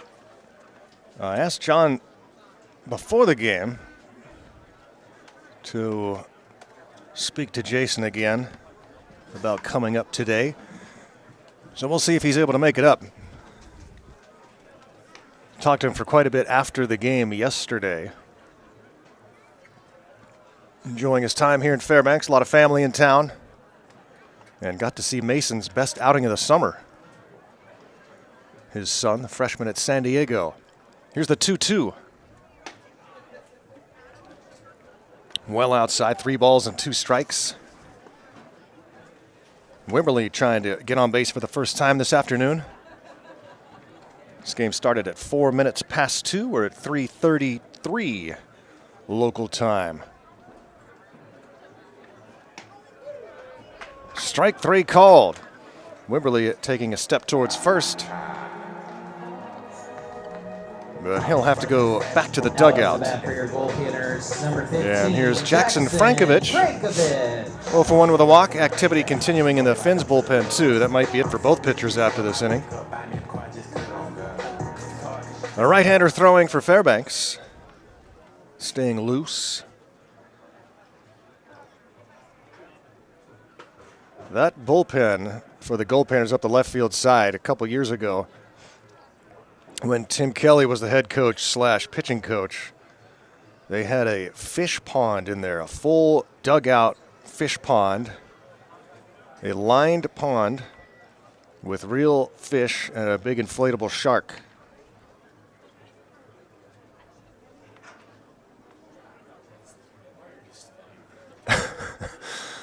And at the end of the season, he said, you know, he wasn't going to let those guys just leave the fish in there for the winter. That's not going to work. So we had a 5-gallon bucket filled with live goldfish on the bus to Anchorage. And then in Wasilla, we found the pet zoo and were able to safely donate the goldfish to the pet zoo. Ball 4 to Frankovich. Second time he's walked in the game. A lot of walks today for the starting pitcher, Sam Cooper, and now a visit to the mound. That could be it for Cooper. He has walked 6 through 4 1/3. And he's done. Pitching change coming up in Fairbanks. It's 5-1 Goldpanners in the bottom of the 5th.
Pitching change here at Growden with the Goldpanners in front 5-1 in the bottom of the 5th inning. Panthers have a runner at first with 1 out. Cade Leifer, the batter. Now up to bat for your Ty Goldpanners, number Richardson 6, on Cade deck. Leifer. And the new pitcher is Robley Corsi. Robley Corsi, the right-hander, into the game for the Seattle Blackfins, trying to keep this a 4-run game. The Panthers looking for more offense. Panthers got 4 in the 4th. They now have a base runner with 1 out, and that one is smoked towards left, but it will be caught. Didn't carry the way it looked like it was going to, and Matthews makes the catch. Leifer is out number 1. Now up to bat for your Goldpanners is number 30, Tyler. In just a moment, we're going to have longtime big league pitcher Jason Schmidt joining us here in the press box. We'll see what happens with the Ty Richardson at bat first. We might hold off until the next inning. We'll see what happens here. There's 2 outs in the bottom of the 5th. Robley Corsi, the new pitcher, facing Ty Richardson, who's 0 for 1 with a strikeout. Walked and scored in the 4th inning when the Panthers got 4 to take this 5-1 lead. Another great pitching performance today. It's Daniel Sotelo, who's allowed just 3 base hits and 1 unearned run through 5. Now Corsi tasked with the duty of keeping this lineup off the board in the 5th inning and give his team time to come back in the second half of the game. The Finns dropped the first 2 of the series and are hoping to salvage a win in the finale, but they're going to have to get the offense going. And it's 1-2 here on Richardson with Garcia to follow. Or rather 2-1. And Corsi trying to take care of the Goldpanner right fielder, who also catches. And just misses outside. It's 3-1. Jason Schmidt going to be joining us here in just a moment. The father of Mason Schmidt, who looked marvelous last night. Closing out that game and getting the victory. This one is hit high into center field, and back goes Jeffries, and he will make the catch. Jason Schmidt, when we come back, it's 5-1 Goldpanners headed to the 6th. Goldpanners stranded runner, still up 5-1.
For the Seattle Blackfins here in the top of the Garo 6th. Von Dane here in Fairbanks, Alaska Goldpanners baseball on a beautiful Sunday afternoon. The Panthers leading 5-1, and Daniel Sotelo does come out for the 6th.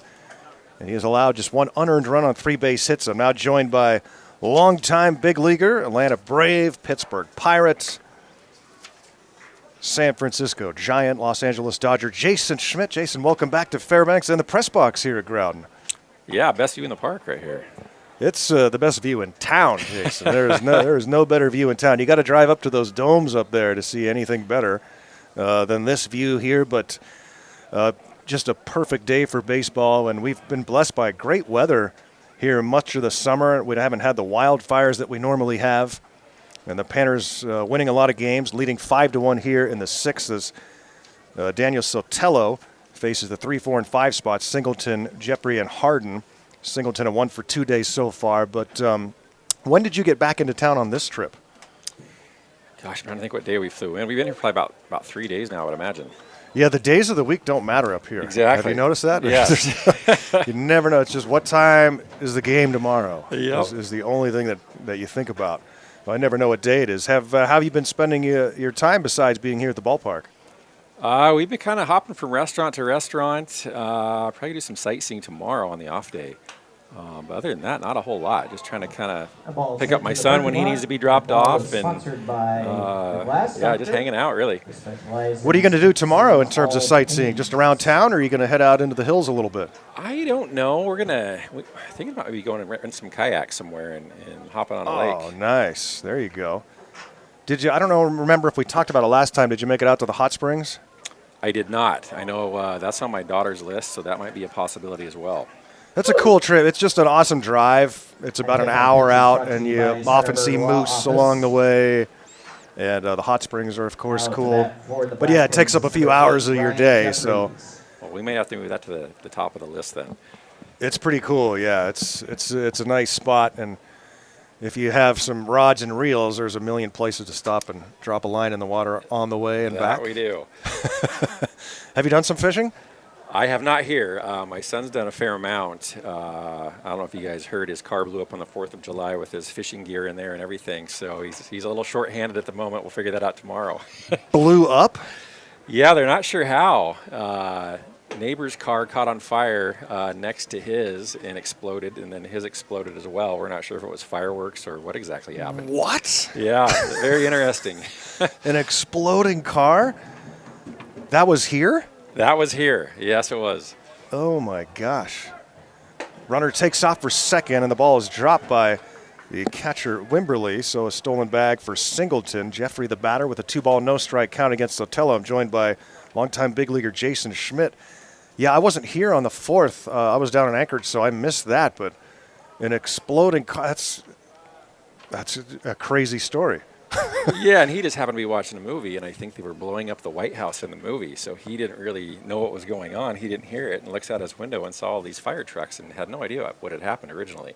Oh, my gosh. And is this his host family's car? Or It was was a a rental? loaner that the team gave him, yes. Oh, man. Oh, from Seekins Ford, probably. That's a tough phone call to make. The car you loaned us? Yeah, and I think Raymond was actually his host, one of the other pitchers here on the team. Padilla, yeah. Had a brand new glove in there. I lost that as well. High fly ball caught. So he stays with Raymond Padilla? He does. All right, the military man, one of a few on this Goldpanner team. And Alex Harden will bat with 2 outs. Jason Schmidt joining me here in the box. And Jason, you had to love that outing from Mason yesterday. I mean, his best of the summer, just rock solid, excellent control. And when he lands that curveball in for strikes, he can look like he did last night. Yeah, that's kind of been his bread and butter, and he got to school and kind of lost it and had a tough year. So we were just hoping when he got back down here we might see some flashes of it again and get him back to where he needs to be. And last night it looked like he had it. He really did. I mean, he looked marvelous. Garrett was excellent in that game as well. And, you know, you and I talked after the game. He's so even-keeled and relaxed, and that can be such a good attribute, especially if you're struggling, because if you're an emotional guy, the struggles can be the hardest part to manage. It really is, and we talked about that just growing up when he was a kid, and he's just a very stoic individual anyway, so not much rattles him, which is good. Sometimes I'd like to see a little more emotion out of him, but he's got the makeup for it. I heard Coach was telling me some of the guys in the dugout were ribbing him a little bit. And he came back to the dugout after another strikeout. They were like, yeah, man, get fired up. Just another strikeout, that's all. Yeah, I always tell him, hey, act like you've been there before, you know. So he's kind of got some old school mentality. Well, yeah, I mean, a big league dad, I mean, that's going to give you a little bit of old school mentality. Swing and a miss from Harden, and it's 2-2 with 1 out and a runner at second base against Daniel Sotelo. Jason, when we talked back in June, we discussed a lot of your major league career with all those 4 teams, and of course my Pirates, which I always have to sneak in there. I mentioned earlier, there haven't been too many Goldpanners that play for the Pirates. I think Mike Benjamin is the one that comes to mind, and a guy named Barry Bonds, of course. He familiar name to all. Runner takes off for third, and we'll get there. But not too many Panners, and you didn't ever play summer ball, right? Because you went out of high school? I did not. I had signed with the University of Arizona, and my plan was to come up and play summer ball in Alaska that summer. Ended up getting drafted by the Braves and obviously went that route. But Yep. yeah, I would have been headed somewhere up here. Do you know which team? No idea. Interesting. And that was 91? 91. So that would have been, well, Giambi played here in 90. So that would have been the year after him. They were still using aluminum back then. And Giambi, that summer, hit 0 home runs. No kidding. Yeah. Wow. Wow. With aluminum bats. He hit in the high 300s, but he got a little bigger after that summer. He did, yeah. I faced him a few times in the minor leagues as well. He grew a little bit. The 3-2 pitch. And he walks him, so Tillo loses Harden. Jason, I was thinking about some things this morning, and we talked about the teams you played for and some of the great numbers you put up, 3.96 earned run average, approaching 2,000 strikeouts. I mean, what are some of the numbers and accomplishments you're most proud of in your major league career? Oh, boy. I don't know if I've really thought about that. I think the biggest one was just being able to survive that long in the game, if that's a number. That's a huge deal because just like football, there's always someone trying to take your place. Absolutely. Like we're watching the Major League Draft right now, and every time you see something like that, there's somebody coming through wanting to take your spot, and it's just a short amount of time before they're there.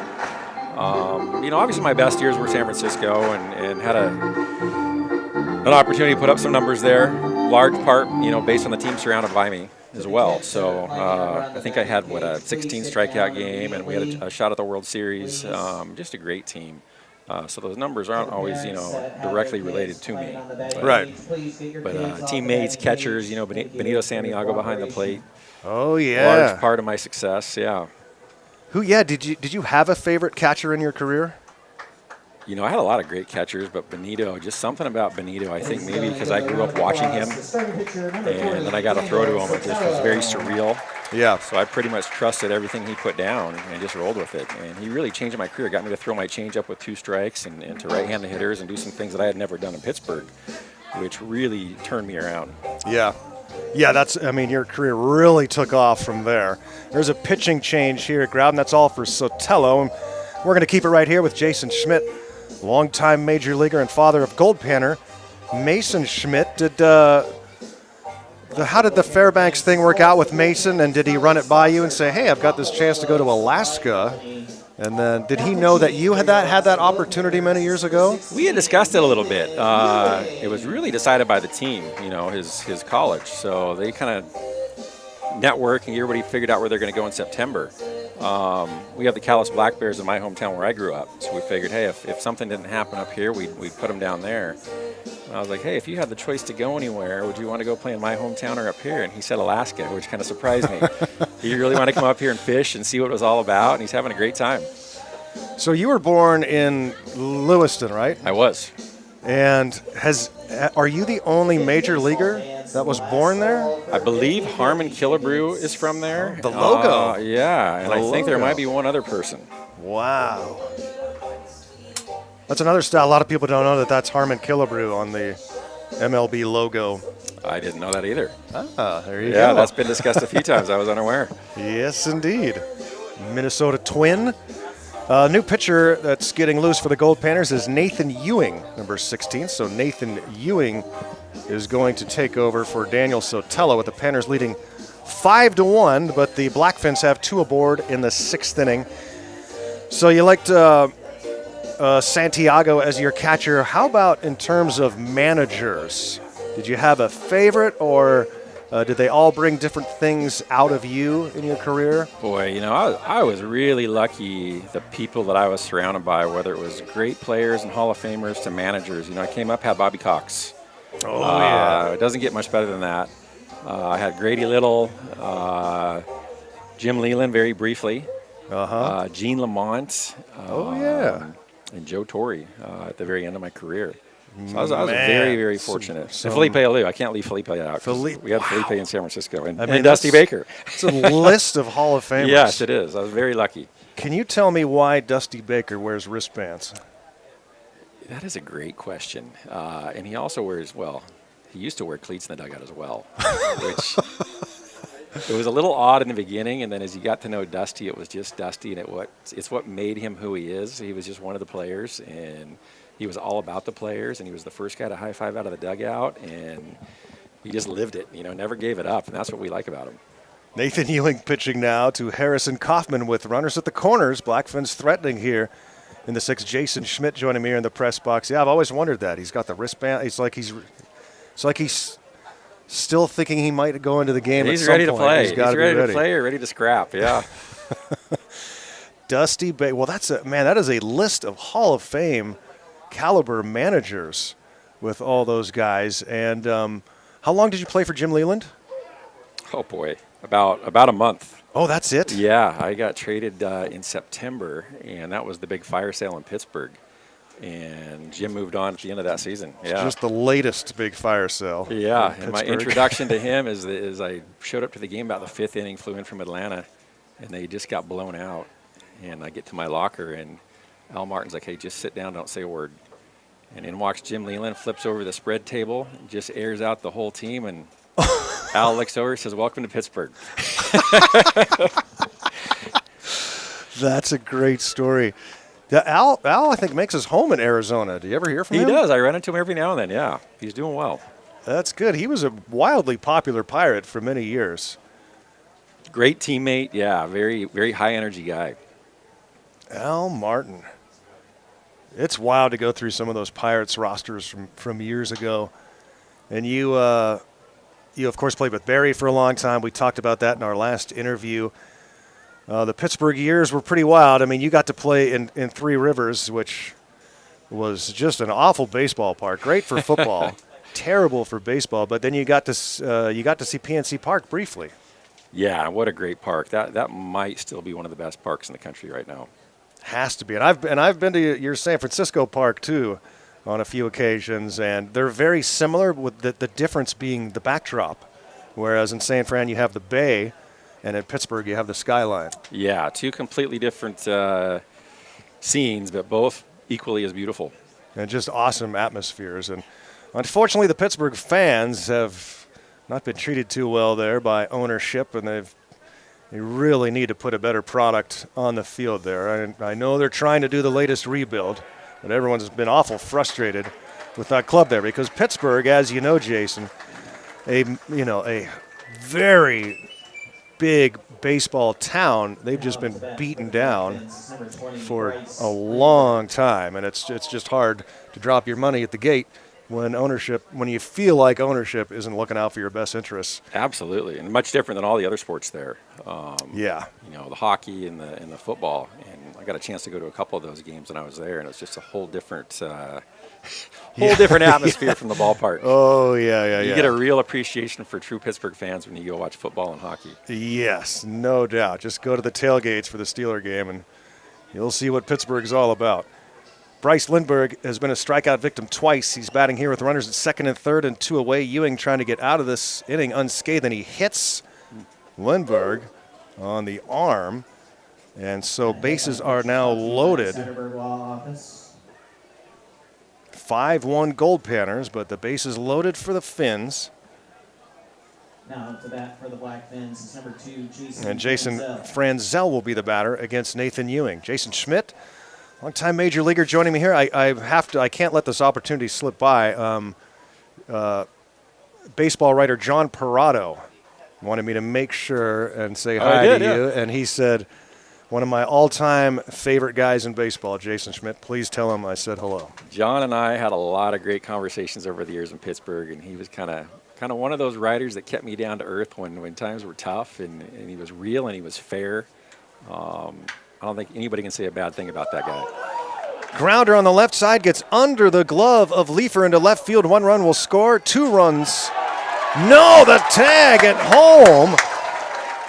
So Singleton scored, but Harden thrown out at the plate on a great tag by catcher Wimberly. And how about the throw from Scally, who threw himself onto the ground in the process? The Fins get a run. It's 5-2. Back with Jason Schmidt when we return for the bottom of the sixth. Danny, you got another.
Goldpanners baseball here on PannerVision. Final game of a 3-game series between Fairbanks and the Seattle Blackfins. Panners taking the first 2 yesterday and trying to take game 3, leading 5-2 as we start the bottom of the 6th.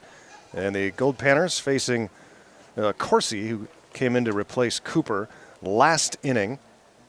Alex Garcia leading off for Fairbanks. He's having a 1-for-2 day with an RBI double. The North Pole Alaska native. I'm joined by Jason Schmidt, longtime major leaguer. And Jason, Alex Garcia from North Pole, have you been down there? I have, actually. It was not what I expected. And not what you expected in what sense? You know, I think all of Alaska, I expected coming up here it was going to be Yellowstone Park, and there'd be grizzly bears all over the place, and moose, and I was going to go to the North Pole, and I didn't know what to expect, but it was just another town, you know, and they had Santa Land right there, or whatever they call that, and I went in. Obviously, I had to walk through that. Was Santa there when you were there? Of all things, I didn't expect that, but I walked around the corner and there's Santa. He's like, "Hey, how you doing?" I'm thinking, hey, this is June. Yeah, I took my son down there, and we were in the grocery store. And there's Christmas trees everywhere, and he was very confused. He did not know what was going on, why it was Christmas in the summer, and the light poles wrapped like candy canes. But yeah, it's a weird little town. There's not much there. Really not a whole lot there. But you know, you got to say you've seen it. You got to say you've been to North Pole. And that's where the mail goes. When the kids drop the letters in the mailbox to Santa Claus, a lot of it winds up in North Pole, Alaska. Then they hang it on the walls everywhere. Yeah. Wow. Garcia, a strikeout victim. And that brings up Ty Barango. Jason Schmidt joining me here. And how long are you going to be sticking around town? We were going to fly out on Tuesday, spend the off day tomorrow, and I think go to the North Pole again. Back to North Pole. Yeah, back to the North Pole. Man. What can you possibly do in 2 trips? Well, we're going to go back, and my wife wants to do some Christmas shopping in the store there. So. Oh, okay. Yep. There is a really good restaurant down there. If you like Asian food, the Pagoda. Might have to try that as well. Pagoda's very good. Best food you can get in North Pole, bar none. And really in the area. I mean, there are some good eateries here in Fairbanks, too. I don't go out to eat that much, though. So I'm the wrong guy to ask for that. Ty Barango has scored 2 runs in this game. Walked and singled, and now singles to right. A 1-out base hit for Ty Barango. We go to the top of the order for Carl Peters. And what have you noticed out of this team this summer, Jason, and what have you enjoyed watching other than, of course, your son Mason? You know, it seems like a really good group of exciting, high-energy guys. And I think when you're playing summer ball, that's what you want to see out of a team. You know, guys are coming here, they want to decompress, they want to get right, they want to have some fun, because it's very serious in college. Not that you can't have fun, but you kind of let your hair down a little bit, relax, go out there and do your thing and find yourself again. Well, upstairs, yeah, this has been a really fun group. I mean, every year is different, and we've had a lot of great groups here in my time. But sometimes, yeah, there is some drama, some off-the-field stuff. But this year has just been smooth sailing. I mean, it's been a really fun, happy group, and just everybody really good-natured. And they've been a lot of fun. And there's been, you know, I live with the coaches, and they haven't had any concerns about these guys getting into trouble or anything stupid. You know, they're just trying to make sure, as you said, they want them to have fun, but also develop as baseball players this summer. And a lot of them looking for new schools too. You know? Right. So it's pretty serious for a lot of these guys who are trying to play baseball, get better, and worrying about where they're going to be in school in a few weeks. Yes. I think a large part of, you know, team chemistry is the manager. And what a better guy than Latchman, you know, just very laid back, positive. It's helped my son out a ton already. And I've just told him, hey, keep doing what you're doing, because whatever it is working. This one is popped up by Peters into shallow right, and moving out onto the grass is Santiago. Will make the catch inside the line for out number 2 to take care of Peters, and brings up Logan Redeman, who's 1 for 2 with an RBI. It's 5-2 Goldpanners in the 6th. Now up the bat for your Goldpanners is number 8. Longtime Major League pitcher Jason Schmidt here in the press box. Yeah, what I was going to ask you about that, what he thought of this coaching staff. He's got, of course, Brett Latchman and Carlos Gonzalez and the pitching coach Jack Gonzalez. Has Jack been able to help him out a little bit? He's talked to Jack a little bit. Yeah, I told him pick Jack's brain, pick Latchman's brain. You know, big history in his baseball family. Boy, yeah. I'm like, just ask all the questions you can, because you know I can tell you all I want, but I'm dad. Yeah, exactly. Ball gets away from the catcher and going all the way to third is Barango with 2 outs here in the 6th. Yeah, we touched on that in our previous conversation about how, you know, there's only so much children listen to dad, even though dad reached the highest echelons of the sport. But we're still dumb a lot of times, aren't we? Yeah, and sometimes less information is better, and I tend to throw it all at him in one shot. It's funny how that works. Ground ball up the middle and through for a base hit. Redeman drives in a Goldpanner run, and it's 6-2 as Barango comes in to score. Evan Scally will stand in. My son's still young enough that he thinks I'm all right, and I know things, and I'm pretty cool, but I know that every day could be the last day that happens. It happens quick, yeah. Yeah, and then it's just over until they're about early 20s when they start to be like, you know what, maybe Dad's okay. Yeah, yeah. Maybe I do want to have lunch with him every once in a while. Scally the batter. Oh, wait, that's not Scally. It's Drummond batting. Drummond grounds one to second, and that's going to do it for the Goldpanners. Logan Drummond grounds out 4-3. Panners pick up another run and lead it 6-2. More with Jason Schmidt when we return to Fairbanks.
The Seattle Blackfins, number 33, Cole. Growden Memorial Park, Fairbanks, Alaska. Ewing back on the hill for the Goldpanners, who now lead at 6-2 as we go to the 7th inning. I've been joined by longtime Major Leaguer Jason Schmidt here in the press box, played for the Pirates, and most of you, I'm sure, recognize him from his awesome years with the San Francisco Giants. And now here in the friendly confines of Growden Memorial Park in Fairbanks, Alaska. How about the new scoreboard going up? I just saw that, yeah. It'd be nice to see it get it going next week. Yeah, we're excited about that. Fancy new scoreboard. Turf coming in here. You know, we're losing the AstroTurf, Jason. I'm sad to see it go myself. That's going to be a lot of maintenance if they get rid of that. They're gonna take this out. I think the whole thing is going to be turfed. Oh wow! The whole infield and the sides here where the gravel is. Kind of the way that's the way it is in Anchorage, and I think a similar thing is coming here to Growden. We were talking here. Well, let me get you up to speed here as Ewing is back on the mound in the top of the 7th inning, and a strike is called on Kennison here in the 7th. Kennison, the leadoff spot here in inning number 7, followed by Santiago and Matthews, with the Panthers leading 6-2. We were talking between innings about baseball players being musicians, and I brought up Bronson Arroyo, and a lot of people remember they made a big deal about him being a musician and pitcher, but I did not realize it was you that got him into it. Well, he always had an interest, and I played a little guitar, and he came up to big league camp, and we were talking about the guitar. He wanted to learn how to play. Hit some music shops, bought his first guitar, and I mean he's passed me up. I've kind of quit doing it, and he's really went on and done a nice job for himself. I'm going to ask you something that's probably obscure, but do you have any idea where he bought that instrument? I could not tell you right now. I don't know if we were in spring training or if we were somewhere in the big leagues along the way. Oh, not in Pittsburgh, though? I don't believe it was in Pittsburgh, no. Gotcha. Santiago, the batter, with the runner at first base. And do you continue to play? When I retired, I started taking lessons again. And the guy put together a little band with a drummer. You know, I thought I was pretty good until we put some drums in there and realized I couldn't really hold the beat too well. That's a key thing with drums. So do you still strum a guitar here and there?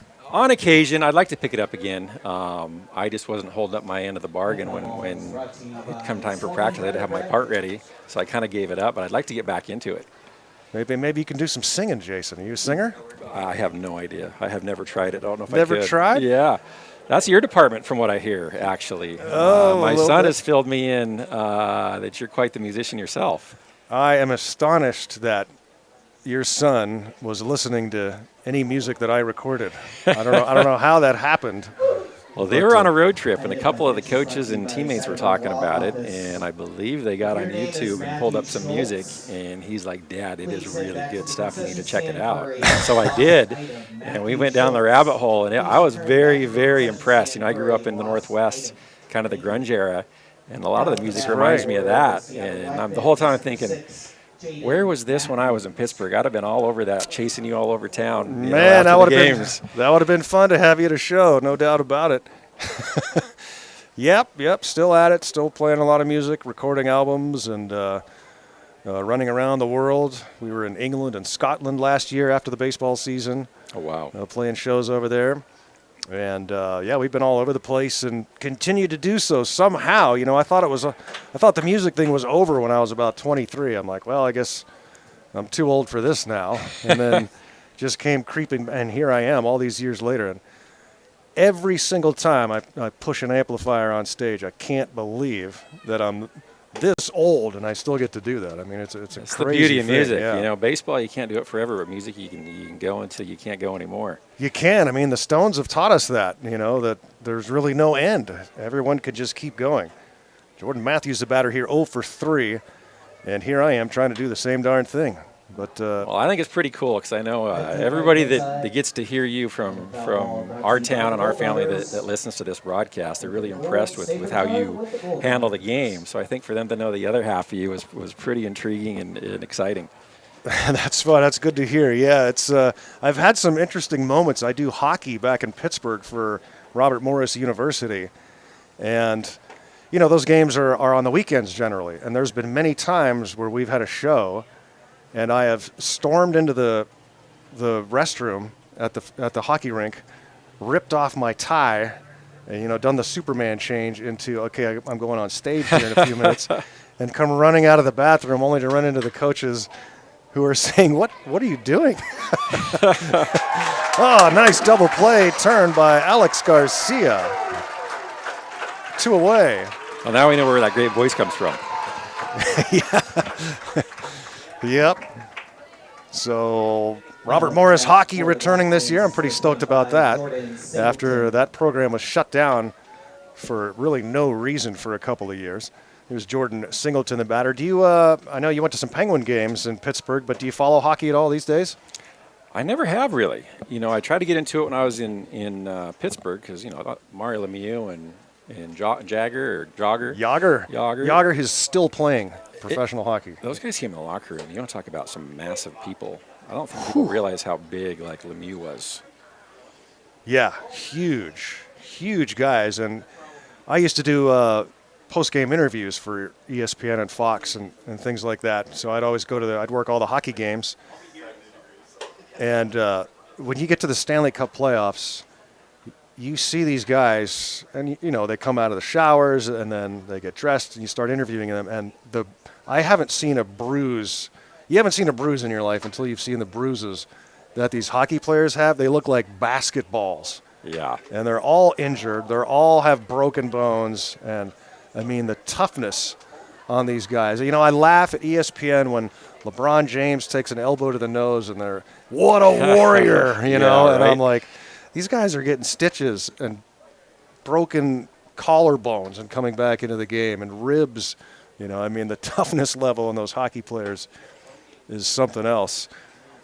I got to work a lot of baseball games too. I spent a lot of time in the Pirates locker room. A lot of really difficult interviews with manager Lloyd McClendon. And, which I also had, yes. Oh, you played with Lloyd too? I did, yes. Oh, man. Those were some tough post-game interviews. Swing and a miss. The strikeout of Singleton ends the inning. A little bit more with Jason Schmidt when we come back. But first, it's time to get happy. Get out your kazoos. Stretch your legs. Get out those kazoos. As Lithia Chevrolet of Fairbanks is proud to present Happy Boy.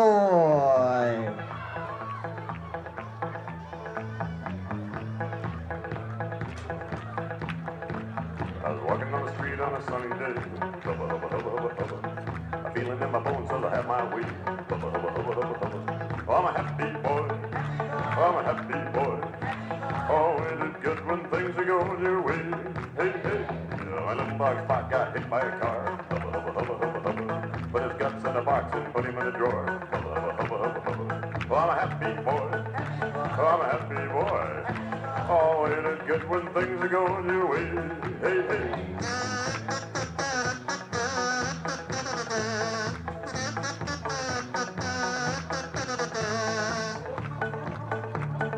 Looking good out there in that leader hosting, Happy Boy.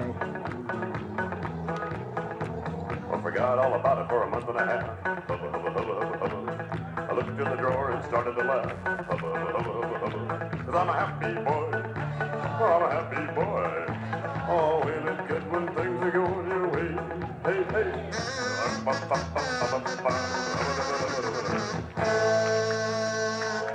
Looks like Happy Boy struck it rich over there. Nicely done, Happy Boy. Speaking of Happy Boy, who wants to be a happy person that goes home with a winning 50-50 number? Yeah, today's winning. Hey, Happy Boys, lay off on the beer, okay?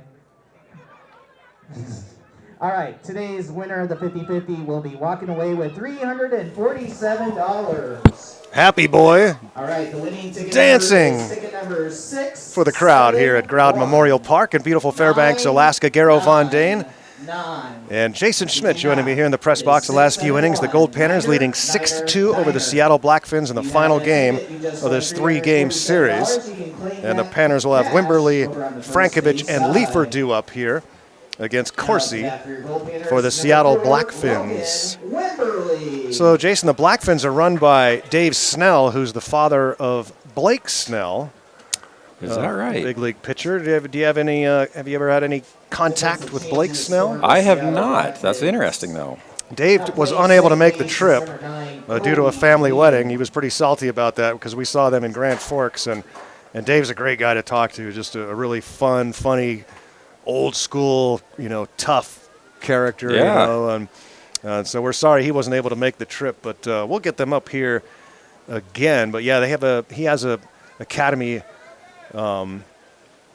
in the Seattle area, and then started this team last year, and they were good right away, as you might imagine, as Wimberley leads things off. So you're down in Arizona now, right? Yes. And you said you don't golf. So what do I do? What does a day in the life of Jason Schmidt look like? Well, I was coaching my son all the way from Little League through high school. I coached at Notre Dame Prep for a while, and then at Brophy Catholic for a little bit. And then we started our own club team when he was in high school and got him off to school and a bunch of other players. And then once he graduated, I didn't really expect, I was looking forward to being done, but the days got very slow once he left for college, and I realized I didn't have a lot to do. So right now I'm kind of a little bit of a gym rat, just something to do. I got a little group in there that I hang out with, and just kind of looking towards that next chapter of what I'm going to do, which I'm not sure what that is yet. But right now we're just traveling around and hitting San Diego every weekend, watching his games, and up here, and we'll see where it goes. Do you drive to San Diego, or do you have to fly? We do a little bit of both. Most of the time we fly because I've got a 16-year-old son that's in school, so we can get him back and forth pretty quick too. Wimberley strikes out. And that's the first out here in the bottom of the seventh inning. Happy Boy doing his thing. You like Happy Boy, Jason? Yeah, I do like Happy Boy. We find ourselves doing the hubba, hubba, hubba a lot in the car on the way home. So I don't know if you're aware of this from your days in Pittsburgh, but are you familiar with that song? I am not, but I feel like I've heard it before, and I don't know why. Do you remember WDVE, the rock station in Pittsburgh? They have played that song every Friday for really? Years and years and years. Maybe that's where. So I came here, and my very first game, they played that at the stretch, and I sang along to the whole song, and everyone was dumbfounded. How do you know this song? And I'm like, doesn't everybody? Not everybody knows this song. So Pittsburgh and Fairbanks, Alaska, that's a huge song. I have no idea if the Beat Farmers realize that. Frankovich with a base hit to center field. A one-out single for Jackson, his third time on base in the game, brings up Cade Leifer. So we touched on music a little bit. Who are your favorites? Who are your all-time favorites? And who's in the car? I don't know if you're a CD. I'm still a CD guy in the car. Most people are doing the digital thing, but who are we going to hear in your car when you're out on the road? This is going to sound absolutely terrible because I was such a music junkie, and I know I'm getting old now because I find myself gravitating towards talk radio for who knows why. But I'm still a headbanger. Talk radio? Whatever I can find. Yeah, I think I try to calm it down sometimes, but I'm still a headbanger. I've always, like Nirvana, Temple of the Dog, all the grunge stuff. I liked White Zombie back in the day, Metallica, AC/DC, all the old good stuff. That is a great list, and you even include White Zombie in there. That's fantastic. Right? All my pregame stuff. Man, White Zombie. I saw them at Metropole in Pittsburgh, a little tiny, dirty club that was in the Strip District that is long gone now. I don't know when the last time you were in Pittsburgh, but the Strip District is entirely different now. That's what I have heard. Yeah. That'd be an exciting place to see them. Yeah, that was great. A club show, a massive audience in there. Rob Zombie went on to do the solo thing, unfortunately, and that was the end of White Zombie. But they were great while they lasted. The guy that plays guitar with me in my current band, White Zombie used to open for them when they toured around the Midwest. And he said, yeah, I remember they opened for us in front of about 1,000 people. And then 6 months later, we opened for them in front of 30,000 people. Oh, man. Things changed quickly. But yeah, the Seattle sound was great, with Nirvana was the one that really exploded. Alice in Chains was kind of the first one of that era that had a major release that was on the radio. And then Soundgarden was in there too, and then it was Smells Like Teen Spirit. I remember hearing that on the radio in college, saying, "Oh, this sounds interesting," and then it was just over. Then Pearl Jam, of course. Yeah. And every band in Seattle got signed after that. It was a crazy time. Crazy time, and he got to play there a few times over the years, and it was always fun to play in the Pacific Northwest. Most of those venues are gone. Some of them remain, like Showbox is still in Seattle, thank goodness.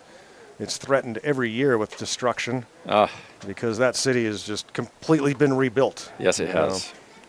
Leifer is the batter here with the runner at first, and one away talking to Jason Schmidt, longtime Major League pitcher.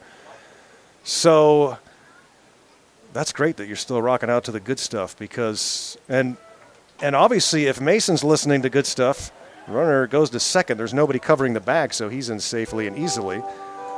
So does Mason like the rock and roll too? He does. In fact, all my kids tend to kind of gravitate towards that. Man. And I didn't realize that, but their phone will hook up in the car. I'm like, what are you guys listening to? Don't you have your own stuff? And they're like, well, it's kind of what we grew up listening to. So wow, good for them. You have succeeded. Yep. You have succeeded. Yeah, there's going to be a pitching change here. We'll just hang out with Jason for a few more minutes. And, yeah, that's some great music. Do you ever get out to concerts, though, anymore? We have just been talking about that. There's a few that come to town. I think I told you some of the small ones that I knew of that come through Phoenix and stuff. But, yeah, there's a few coming on board. I think Metallica is coming here very shortly. We're going to try to get to that. With the kids being in school, I've kind of missed out in the last 10, 12 years, and now we got a couple out. I think we're going to start hitting the scene again. Beautiful. Of course, the club, the places will be a lot smaller. It'll be like the casinos now, I think, where all the old school guys go back to. I know, a lot of the casino circuit, yeah. I know that, did you see that big festival that's coming to Southern California? The Power Trip Festival, which it's 3 nights. And it's 2 bands each night. And I can't remember who's paired up on each night, but it's AC/DC, Guns N' Roses, Metallica. Who are the other 3? Ozzy Osbourne. Oh, wow. 2 more, but it's massive. Massively expensive, too. It's in India where they do Coachella. Okay, yeah. Yeah, but I think it's in October. That would be a trip. But it's like a dream lineup for hard rock fans. Yeah. But a little too rich for my blood. I think I totaled it up too. I have seen all 6 of those bands for a grand total of less than $150. Maybe less than $100. I would imagine you're in the mix with all that. Because I know I saw Metallica for $15. AC/DC for $13. Wow. But you're going back a few years. Yeah. Obviously now you can't see anybody for that amount of money. Even in Anchorage, the bands that come up, Anchorage gets some fair-sized concerts. Well-known bands like Candlebox was up there this summer. Okay. But every show there is like $90. Yeah. Yeah. So it's hard to go to shows now, but clubs where you can still see 3 bands for $10 is kind of the way to go. I would imagine. I got lucky a couple years ago. I was in Denver and ran into Johnny Two Bags of Social Distortion downtown. Oh, really? Just happened to be a big baseball fan and left me some tickets, and I got to stand backstage and watch the whole concert. It was the greatest time of my life. Yeah. Social Div standing backstage. That's beautiful. Josiah O'Bannon takes over on the mound for the Blackfins with Gold at first and second and 1 out here in the bottom of the 7th inning. Panthers leading 6-2. So O'Bannon, now the pitcher for the Fins. And it's swung on and hit to first. Throw to second for 1. Nobody covering first base. So the runner will be safe. Smelko on the fielder's choice. Now up to bat for your Brings up Alex Garcia with 2 away. Alex Garcia. What was I just going to ask you about? You mentioned Social D. Oh, I don't know if you heard the broadcast, the one I was doing the other day. I can't remember, but when we were in Spokane, we were at the airport and all the players were checking their bags in. And then so everybody was in one line because we were a big group. And then there was another line that nobody was in that was for non-Goldpanners. But a guy saunters in with a wife and 2 little kids. And I'm looking at him. I'm like, that guy looks just like the singer for Avenged Sevenfold. That's weird. And then the kid walks past with a Avenged Sevenfold backpack. It was him. How about that? It's him. What's he doing here in Nobody Spokane? else probably knew either. Nobody had a clue. That's great. So I saw him up at the gate, and no one was bothering him. And they're not they're not really up my alley so much, but very popular band. Oh, yeah. But it was, nice to see he can still have some anonymity. Did you go say hi? I did not go say hi. I thought about it, but, he's with his family. I didn't want to bother him. And it would have been different had I been a huge fan. But I really didn't have much to talk about him with. So. Yeah, true. Yeah. Just like, hey, I know you. And then moving on. Have you ever met any other huge music artists? Well, when I was playing, guys came through the locker room all the time, and I kind of regret, not getting the old photo and stuff, kind of for the same reasons of what you said. I was just trying to let them be who they were and leave them alone. High fly ball, going to be caught on the grass. And Garcia's out number 3. We'll finish that thought in a couple more minutes with Jason Schmidt when we come back, if you got a few more minutes in. Yep. Beautiful.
Back here in Fairbanks, Growden Memorial Park, Jeffries leading off here for the Blackfins as they're going to try and climb back into this one before it's too late. Top of the 8th, 6-2 Goldpanners. Panners going for the 3-game sweep at a swing and a miss from Jeffries to start things off. Jason Schmidt has been kind enough to join me here in the press box, talking about baseball and music and all sorts of good stuff. And we were talking about going out into the clubs in Pittsburgh during the break. High fly ball to left, and it's caught for out number 1. And the Fins down to their last 5 outs. Brings up Alex Harden. And Jason, you brought up the place on the south side, and I know, of course, that it's called Casey's Draft House, and they used to have something. And I know this is going to sound politically incorrect, but this is what it was titled. It was titled Midget Mondays. And there was a little person who would, on every Monday at a certain hour, it would ring like a cuckoo clock, and he would pop out of this little shed high above the bar, and everyone would go crazy, and he would run down the bar and pour everyone shots and then start slamming shots himself. And so you were there for that. You got to see I got to see that once, yes. Oh, man, that was that was crazy times. Casey's Draft House. The south side of Pittsburgh is this long district along the river that is just bar after bar after bar, and it has unfortunately become a zoo down there. It is of nightmarish proportions, you know. It's just a rough part of town to go to now. It's still wildly fun for those young whippersnappers, but for an old fart like me, I avoid it at all costs. But, yeah, Pittsburgh's changed a bit over the years. And, Jason, you've had a good time here in Fairbanks. And what's next on the schedule? You guys going to make it to Oregon to catch some games there? I believe we are. I think they end up in Medford in the season. And I don't know if I'm going to fly up for that or not. We're still kind of waiting to see. I'm looking forward to that. I've never been to Medford. I spent not a whole lot of time in Oregon, but what I've seen has been great. And I'm looking forward to Medford, seeing that. And I hear they get some wonderful crowds. That's always fun. I talked about it earlier before you joined us up here that we went to Eureka, California to play the Humboldt Crabs a couple summers ago. This one's chopped to third, trying to hustle it over there to first. It's not in time, so safe is Kaufman on the infield hit to aboard for the Blackfins. Have you ever been to Eureka, California? I am not positive. I'm sure I've been through it, but I can't say that I've stayed there. It's way out of the way. It's way up on the northern California coast. I mean, we drove like 6 hours from Chico or something like that to get there. And it's really in the middle of nowhere. It's the heart of Bigfoot country. That's right where the Patterson-Gimlin film was shot, the famous Bigfoot film, when there's Bigfoot statues everywhere. A really cool spot. I'm gonna really go deep with you on music here. I was super excited to go there because one of my all-time favorite bands is from there, and they're called Mr. Bungle. Oh. Do you know Mr. Bungle? I do not. Mr. Bungle, you'll know who they are through this process. Their singer was hired away by Faith No More. Okay. And so he's the guy that sang for Faith No More forever. Oh, how about that? And has periodically rejoined Mr. Bungle to do things. But they were all from Eureka, so I hit up the guitar player, Trey Spruance, and asked him, you know, tell me where you guys played, where you guys hung out, where you guys lived, where you drank, where everything. And he sent me paragraphs back. So I was like a happy little tourist running around Eureka, California. Oh, I bet. Looking at all the hot spots, talking to anybody I could about Mr. Bungle, and nobody knew what I was talking about. They hadn't a clue, which is unfortunate. 2 balls and a strike. Mr. Bungle did a record about a year ago. They now have the guitar player from Anthrax in the band and the Slayer drummer on board. So, wow, it's quite a thing. Are you a Slayer guy? I like a little Slayer back in the day, yeah. It's pretty heavy stuff, but I don't know about you. I play some heavier rock and roll. So usually when I'm in the car, I'm listening to, my son loves Miles Davis.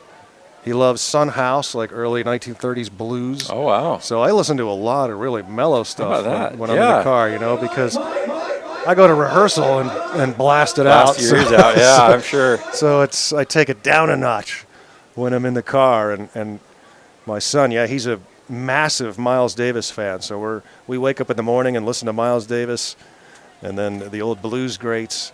And so he's learning well, too, but I hope he doesn't run away and start following boy bands before long because too many of them take that route. I think you'll do all right with them. I'm trying to keep him true, him true.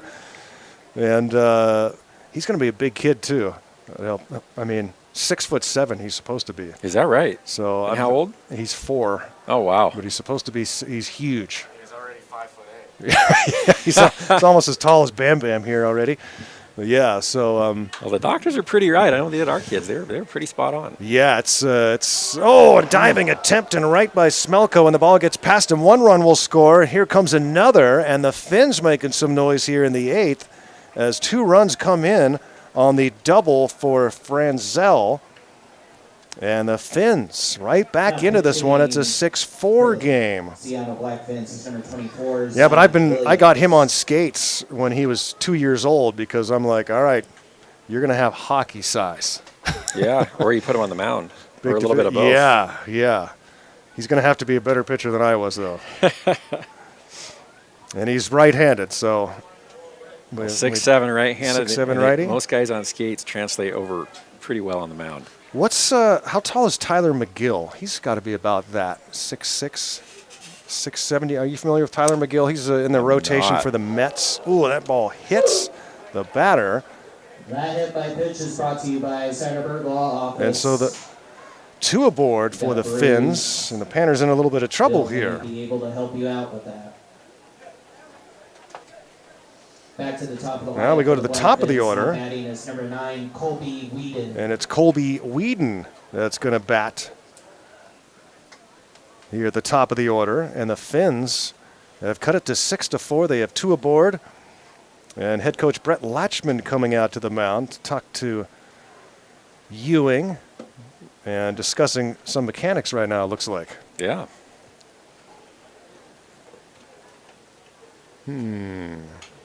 Either love or hate these conversations right here. I'm sure Latchman does a very fine job. Yeah. You mentioned he's got such a laid-back, casual sort of, I mean, he's serious about the baseball, but he has that soft approach usually. Yeah, great demeanor to relate with the boys. Well, Latchman has his say. Of course, his dad, uncle,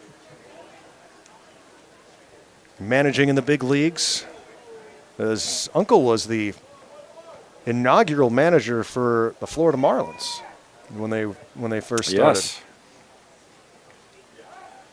And then I believe, Renee Latchman as well. Yes. Long baseball careers. And Brett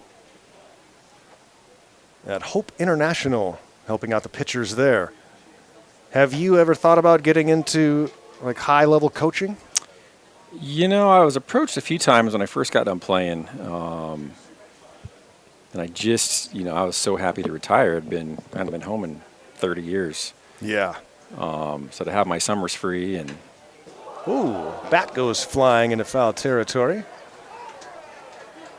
Yeah, and do some things I hadn't done. It was hard for me to want to go anywhere else. So I've turned down everything. And to look at it now, I mean, I'd probably have to kind of start over, go through the minor league system a little bit. And I don't know if I can handle being on a bus ride for 8 hours and going through all that again. It's tough to say. Yeah, it's hard to go back to long bus trips and things like that. And I guess scouting could be something if you're into that. I've thought about that, talked with a few guys. It'd have to be something, where I could advance scout at one of the local stadiums and something like that. But yeah. I kind of got this funny rule. If I got to put slacks on and a collared shirt, I'm probably not going. I know what you mean, man. There's a little bit of that involved, too. I know what you mean. I mean, like I said, I do it for hockey, and that's the only thing. Right. And even that, I made the mistake of my first day on the job. I said, well, I guess I'm going to put a tie on. And I showed up, and the boss was like, oh, you didn't have to do that, but that's great. And so I've been stuck with it for 20 years. Yeah. Set the precedent. Now it's over. And it's funny. I was telling someone the other day that, I've done hockey games at Robert Morris and other sports, too, for 20 years. I've known people for 20 years that have never seen me not in a tie, which is... Wow. And I can't imagine you in a tie. Yeah. I don't even know you. Yeah, it's impossible. That's funny. Strikeout ends the inning, and it's a 6-4 game. Jason, thank you so much for joining us. No, awesome thanks for having me up here. It's been a real blast, and enjoy the rest of your time in Fairbanks, and hopefully we'll see you in Oregon. We will. Thank you. Thanks a lot. Jason Schmidt. Panthers leading 6-4, headed to the bottom of the 8th. This last door prize is for 2.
Oh, man, that was a lot of fun, wasn't it? Jason Schmidt, kind enough to join us here in the press box to talk all sorts of things. High pop fly will land in the seats as we go to the bottom of the 8th inning. 6-4, Goldpanners in front. And, man, it's a trip. You know, I watched Jason so many years in Pittsburgh in person, you know, watching him throw off the mound at Three Rivers Stadium and a little bit of PNC Park. And long big league career, now here watching his son play baseball for the Alaska Goldpanners.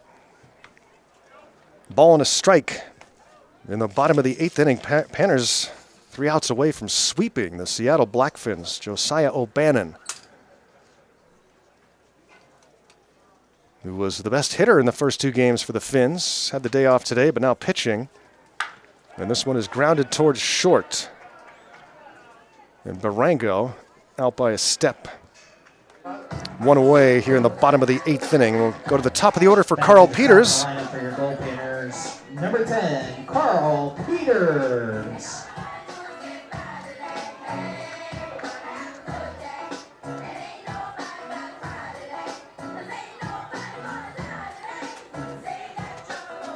Warm afternoon here in Fairbanks, and the Goldpanners leading by a couple. 6 runs on 8 hits.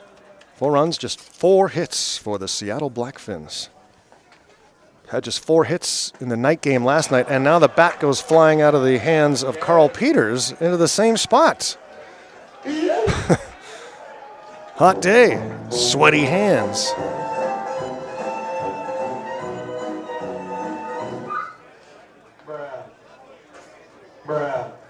Hopefully we'll see Jason in Medford, Oregon for that series with the Rogues.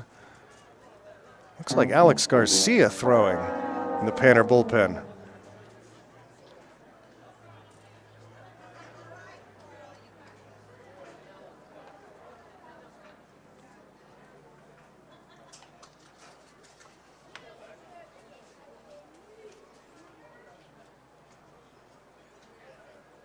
O'Bannon trying to keep this a 2-run game and give his team a chance in the 9th inning. And it's a ball inside. Carl Peters, who's 1 for 4 today with an RBI double. Logan Redeman on deck. Off day tomorrow, so Panthers no baseball tonight for a change, and then off day tomorrow. Going to go to the Great Alaskan Salmon Bake.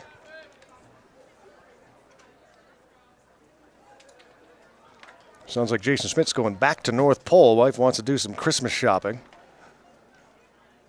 It is a pretty spectacular collection of Christmas stuff at the Santa Claus house. Swing and a miss. Strikeout of Peters, 2 away here in the 8th. In the 9th, it will be Matthews, Singleton, and Jeffries due up.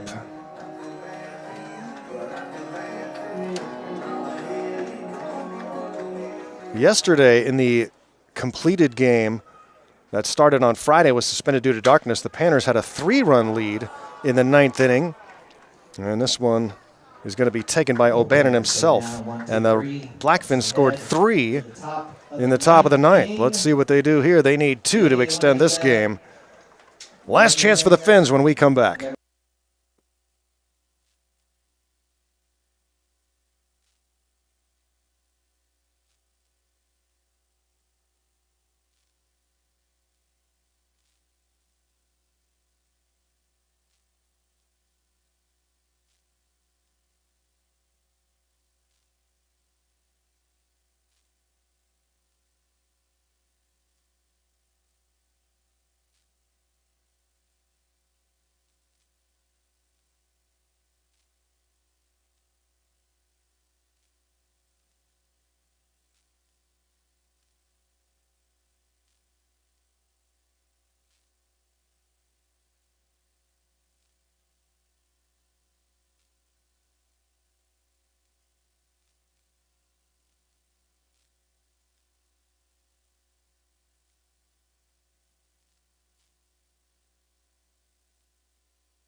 Well, the Finns down to their last 3 outs, and it's up to Jaden Matthews, Jordan Singleton, and Ryan Jeffries here in the 9th inning. The Panthers leading 6-4. It's been a close series, close games throughout. Panthers winning in walk-off fashion in game 1, 8-7. Won 2-1 last night, and now leading 6-4 here in the 9th inning this afternoon. Matthews 0 for 4 in the game. Panther pitchers have held the Blackfins to 4 base hits in the last 2 games.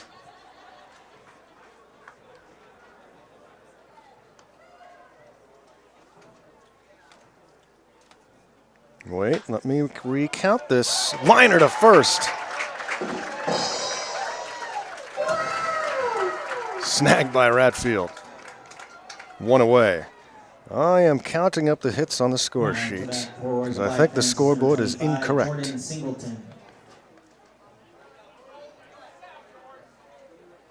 Yes.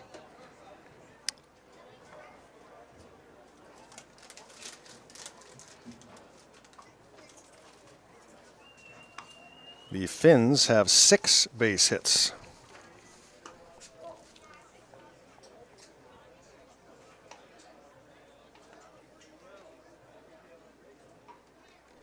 Panthers with 8 hits, and the Blackfins with 6. So 6 hits today, 4 hits in game 2. Finns had 11 hits in the first game. Jordan Singleton, a 1 for 3 day. He scored twice, was also hit by a pitch. He has stolen 3 bags. Great start for Daniel Sotelo. 5 1/3, 1 unearned run. Ground ball to third, long throw across, and Ratfield can't dig it out of the dirt. So safe at first.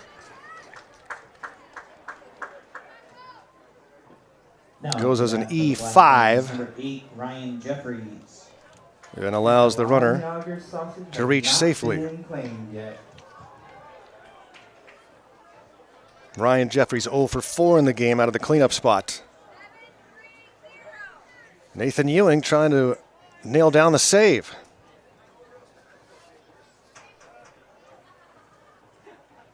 Sotelo would get the win in his best, not only his best start, his best outing of the summer. Panthers off tomorrow, and then the California Halos coming to town.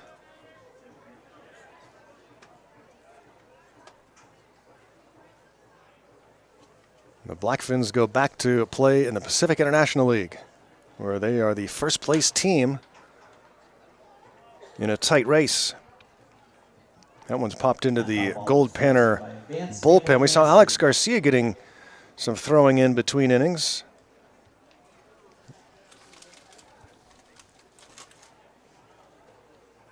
But this is currently Nathan Ewing's game to finish. Runner at first base, 1 away. The tying run at the plate. This one is smashed to right. Look out, it's going back, and it's over the fence. A 2-run home run. It hits the scoreboard, and we are tied. Ryan Jeffries ties the game with 1 swing of the bat. Here in the top of the 9th inning, the Finns have done it again, coming back to tie in the 9th. The first home run of the series. And it comes in the 9th inning of the final game. Now to bat for the Blackfins is number 50, Alex. He is fired up, and so are the Blackfins.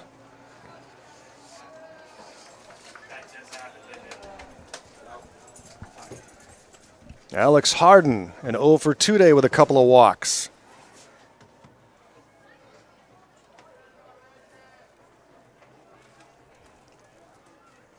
Hitting the scoreboard and right. That scoreboard's not going anywhere just yet. I was thinking that might be the last one to hit the scoreboard, but as of now, there are no plans to remove that scoreboard when the new one goes into effect.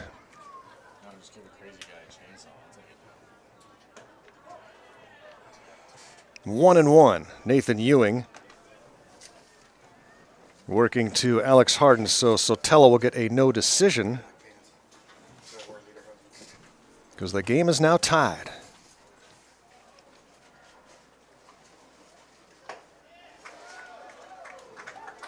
Another one.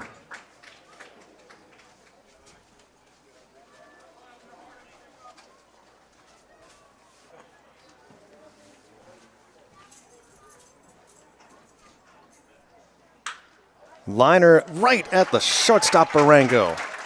Out number 2. A couple of lineouts here in the inning. One to first, one to short. Singleton reached on the air, and then Jeffries with a home run to tie this game. Here's Harrison Kaufman.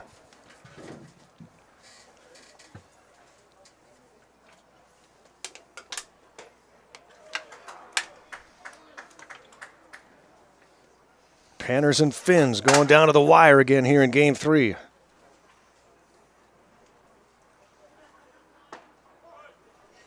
Ball to Kaufman. A couple of hits in the game, a run scored. The Fins have scored 4 in the last 2 innings. There's a 6-2 Goldpanner lead in the 8th. Panners blew a 7-4 lead in Game 1 in the 9th inning, but won it on Evan Scally's RBI double.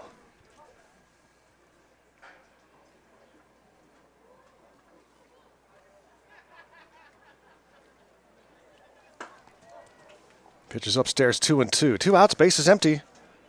Kaufman the batter. Lindbergh is on deck should Kaufman reach. Almost hit him. Nathan Ewing trying to get out of this 9th inning without further damage. The sophomore from Cecil College. 3-2 pitch.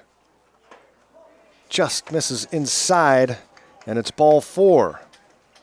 The inning continues for Bryce Lindbergh, who's 0 for 3. 3 strikeouts, was also hit by a pitch.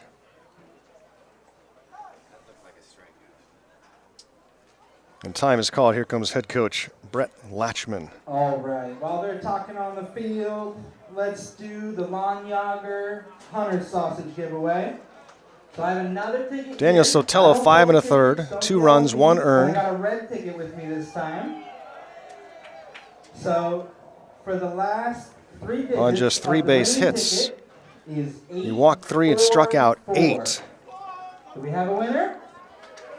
He didn't walk anybody until I'll meet you the guys 5th down in inning. the booth, claim your prize.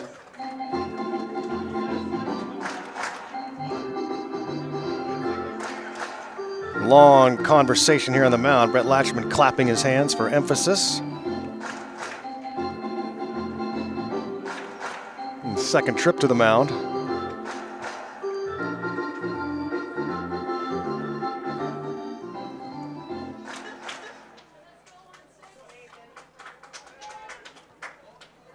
And Ewing will face Lindbergh.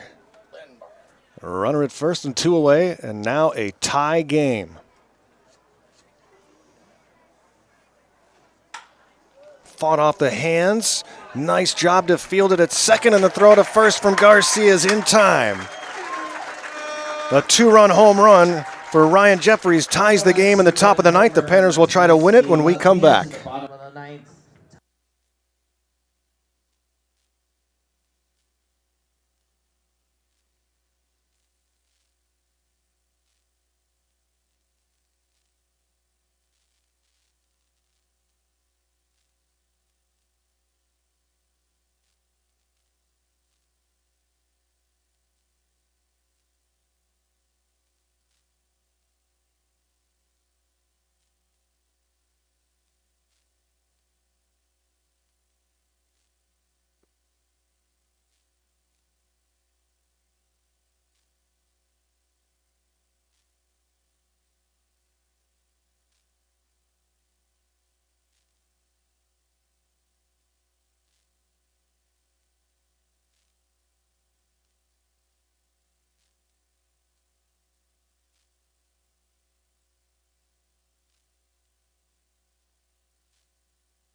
Number 13, Logan. Garrow Von Dane back here at Growden. Another good ball game between the Goldpanners and Blackfins out of Seattle.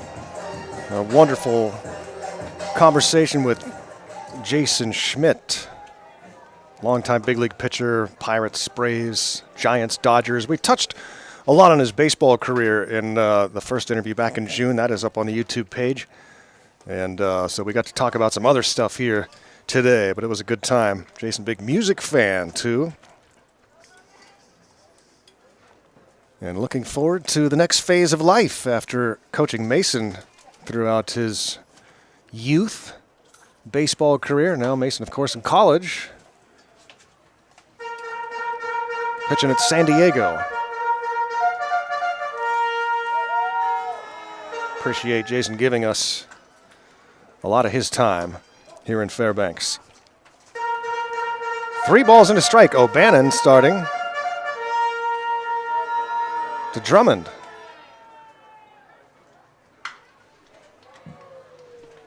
Three Logans in the batting order.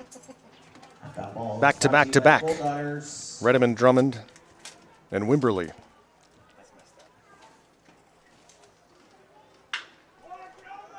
Base hit to right.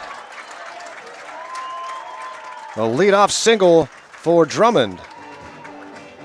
Wimberly having a tough day at the plate, 0 for 4 with 3 strikeouts, getting some words of encouragement from Brett Latchman. Can the Panthers walk off the Fins for the second time in 3 games?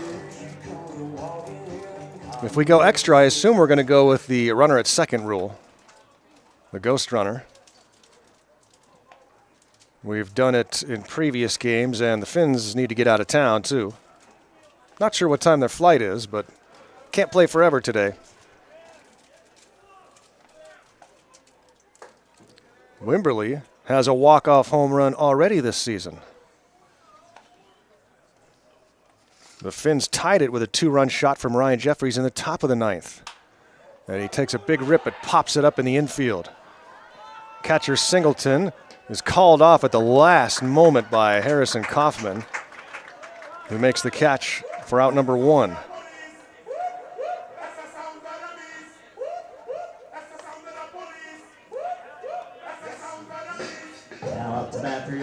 It's been a fun series, hasn't it? The weird weather in the first night with the Philly Fanatic. A couple of great games yesterday. And today has been a lot of fun on a beautiful Sunday afternoon. Ratfield crushes one to left. Deep. It is gone. Donovan Ratfield says good night. Get out your brooms. The Panthers sweep the Seattle Blackfins on a 2-run walk-off home run from Donovan Ratfield. He is mobbed at home plate, and here comes the Gatorade. They're trying to find him. Now they're going after Carlos. Get him.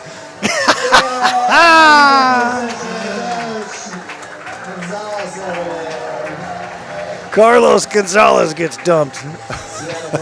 Ratfield with the heroics, a no-doubter to deep left center onto 2nd Avenue. And the Panthers walk off the Fins again after the Fins tie it up in the top of the 9th. Panthers win it 8-6 over the Fins. What a ball game. What a day. What a series. Hope you all enjoyed it in the world of PannerVision. Huge thanks to former Major Leaguer Jason Schmidt for joining me here for a good while. If you missed that interview or any of this game, you can catch the archive version on our YouTube page. Chris Carlson on engineers and controls. Bam Bam Burnley on cameras. Kari on the scoreboard. And to all of you, thanks to all you Seattle Blackfins fans for tuning into PannerVision Baseball. Hope you enjoyed what we do here in Fairbanks. And we look forward to getting the Blackfins up here again real soon. Appreciate the Blackfins and what they brought to the table. Public A very good team. We'll keep an eye on them in the PIL.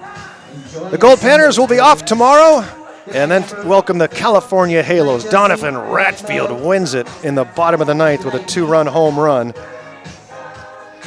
And the Panthers take all 3 from the Seattle Blackfins. Garrow Von Dane saying so long from beautiful Fairbanks, Alaska Growden Memorial Park. Happy Sunday, everyone. We will see you on Tuesday.